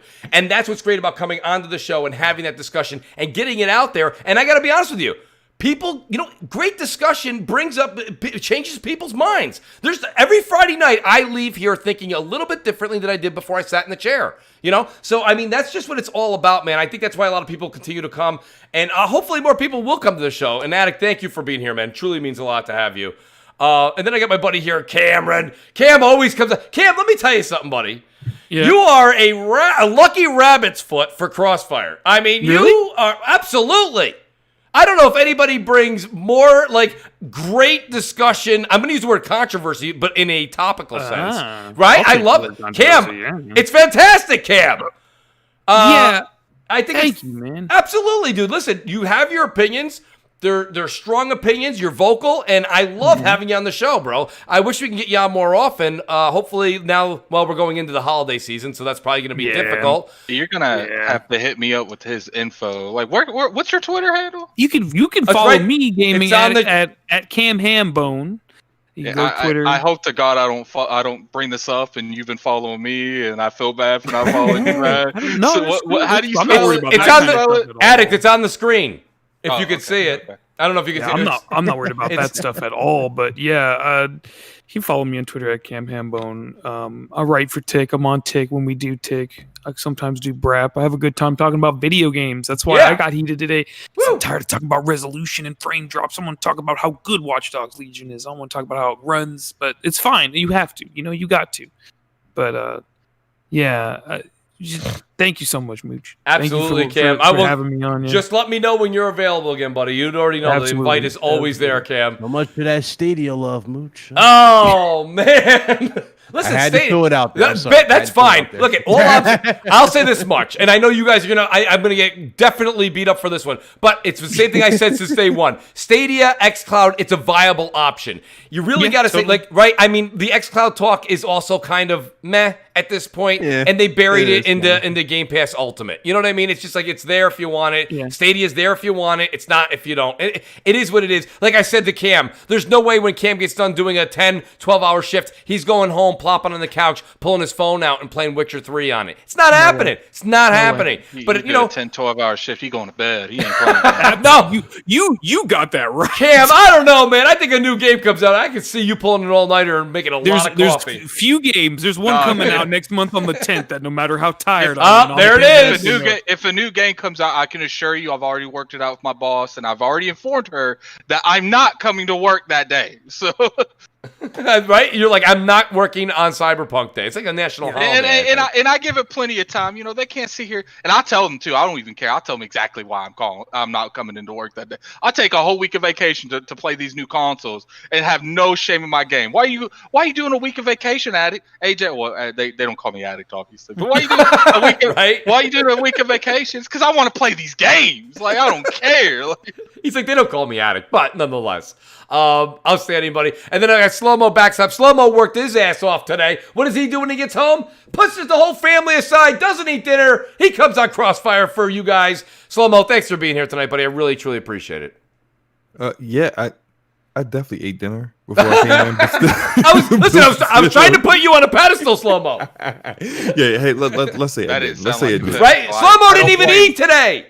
I don't blame him. I don't blame him for not taking that title. He only eats Crossfire. Right. Oh, I like that What jam. would Crossfire taste like? I feel like it would taste like some like it's lead. It's a bullet. Probably when you leave like a bullet. if you leave like a steak on the grill for too long. You know what I mean? Okay. It's charred, but you'll still eat it. Yeah. I was going to give you like some well done steak. Okay, I see. You know, I'm trying to be real. That's all. Yeah, you should be honest. Thank you. Go ahead, Slow-Mo. Where can people find you, buddy? Hey, no problem. It was a great show. You know, very heated, very passionate. I love that. You guys check me out on my channel, Slow-Mo Backslap. You can also check me out tomorrow on Scumcast with Ash and Luca. I'll be at 4 p.m. Eastern. Brap at Wednesdays, 9 p.m. Easterns, and of course DPS podcast with my co-host Gaming Forte on my channel this Thursday coming up. Actually, no, not this Thursday. Because that's Thanksgiving now. I think we're gonna reschedule for Tuesday. I think so. Check us out Tuesday. You know, a lot of people. Forte's like, when did we discuss this? A lot of people are asking, are you guys all doing podcasts next week? It's Thanksgiving. I'm like, it depends on the news week, to be honest. I think a lot of people are probably taking next week off. Unfortunately, over here at IOP, we don't close for anything. Right? Yeah, that's what I said. I tried to make CrossFire like the mail office, right? I tried, the old school mail postal service where we didn't close, but who knows? I tried to get 2 weeks off at the end, man. My vacation request was denied. So, damn. Let me say shout out to BitCloud Game. Thank you so much, buddy. I didn't expect. I thought you were going to be coming in a little bit late too because of your show, and you ended up coming in right on time and staying extra, dude, right after doing yours. So bravo and shout out to BitCloud Gaming. Let people know where they can find you. Thanks for being here tonight. No problem, man. Thanks for having me. I'm gonna need a beer after this one. Let me tell you. Right? Yeah. There's some whiskey. Oh Lord, but no, thanks for having me. You guys can find me at BitCloud Gaming, Twitch, YouTube, and of course Twitter. And it's always a pleasure. Thank you, Bit. And then one of the usual suspects that actually lasted the entire time. Crap had to go Xbot44. By the way, we did speak to Xbot448. He was at a family birthday party. He'll be back next week. But Gaming Forte, the great Gaming Forte, you sound exhausted, but I know you got a reserve tank of energy for gaming that's right after this, buddy. Let people know where they can find you. Thanks for being here. He's saving that reserve tank for this day one raid we all do. I don't know how y'all sleep at night, seriously. Y'all doing raids every day. Every day is a damn raid. How do y'all do this? Tonight is all about grinding for this. I've been grinding this whole podcast. You've been grinding since 2014. No, man, this is the most I've ever grinded for because of day one rating, man. So, but we're all up there, man. We're all we out there, man. So, yeah, man, it's going to be a long night. I got a lot of work to do tonight, so we can get ready for this tomorrow. Outside of that, man, I know it has been zero content on the channel for the last 10 days because video games. Video game content. Yeah, video game lives matter, and we've been enjoying these systems. Shout out to Astro's Playroom and shout out to Spider-Man Miles Morales. My daughter got platinums in both those games already, so that's what's up. I gotta get on her level, but that would be after this raid. But the one good 9-year-old has more platinums than I do. I feel ashamed. Right, she got 2 platinums already, and PlayStation's only been out a week. But the good thing about this show is Slow-Mo Backslap was here with me, so I ain't got to list the 1,000 shows that I'm on. That's right, and that's why I did bit between you guys, Forte. I'm like, give Forte a break. Listed the ones I'm on, so the other 4,000 that you're on without me, you're gonna have to talk about those. There's only one other show that I'm on that you aren't on, and it was Primetime Gaming on Monday nights at 9 p.m. I don't have to mention CrossFire because we're already on CrossFire. That's right. So check us out next week, baby. And once again, we did talk about it yesterday, Addict. We did say it's going to be Tuesday for DPS podcast next week. You know, the DPS doesn't shut down for anybody. When you want to do damage to something, you got to do it in its finest. That's cap. He don't want to say that he made a move live on show without his decision. Shout out to everybody. Make sure you guys are ready. It will be online for Xboxes and PlayStations. We will have those on Black Friday. So if you are jiggy enough, in the words of Johnny, get out there. You might have to bring a sleeping bag because all stores will have a minimum of two of each system at the store. Oh, you know what I might do? If you're going to GameStop that's in the mall, let me say this. You need to call them Wednesday. They will be closed Thursday. Call them Wednesday. Ask them the protocol for the line so you know. Don't just show up on Friday and there are going to be people there or sneak into the mall through the dumpster door or whatever it is. You need to find out the protocol because if you line up wrong and security tells you to leave, you lost the console, that's your own fault. Yep. So it's going to be available. This is good. I think let's be for real, guys. And this is just being for real and being straight up, you know, telling you guys what it is. This might be the last great chance you got to actually get the console this year without being able to find one online. You know even though I find that PlayStation Online Direct is the best way to get them. You just got to be lucky on knowing exactly how to get into the queue. Check out Slow-Mo Backslap because he actually has a good way of doing it. He just hasn't been successful yet. So a good way of doing it, just not successful. It seems like I do have faith that the next time that he does get in the queue, he's going to get one. He probably won't share that information until he actually gets one, though. But I'm glad you have faith because I have zero. I have faith. You know what, Slow-Mo? Get this system. This is going to be everybody's last chance. I do believe this isn't 100% known, but I don't think there's going to be any systems available at retail. I agree with you, Forte. That's what I'm hearing. If you want one, get out there and try to get one. Slow-Mo, I might be overnighting for a PlayStation. I don't know yet. If you can't get one, I might make my brother go with me and get you one. So hey, I would appreciate that. That would be pretty awesome. I would. Homie shit right there. That's nice. This is what we do on CrossFire. It's a family. You don't realize that.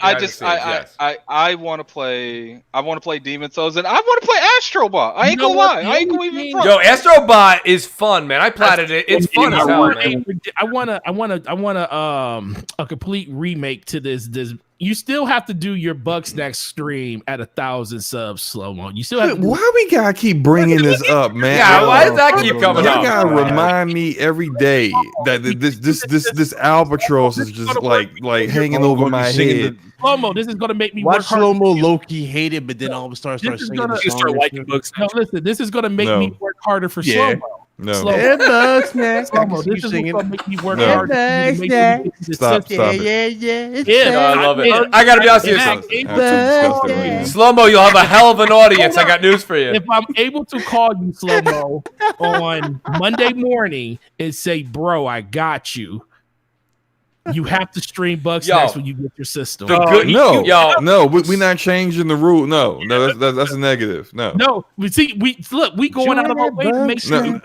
Okay. We already had a bet, so that the bet stands. You don't get to change the rules after the fact. No. All right, let's get Crap out of here because Crap is probably Crap left like 5 hours. He left already. You're good. Okay, that's good. No, it's all right. We'll wrap it up. All the gamers are like, we're going to game. And I'm enjoying. Although I am enjoying Cam singing, I'm not gonna lie to you. That's a good song. Listen, it's not bad. That Caro Benito song. That's a good song. It's not bad, buddy. It's not bad. That's all. Kind of bug, kind of snack, man. What can you say? That being said, guys, I'll wrap up tonight's show. Guys, have a great night. Have a great weekend. Enjoy your consoles. Enjoy your games. We will be on M&C Sunday 11:30 on Crap's channel this week.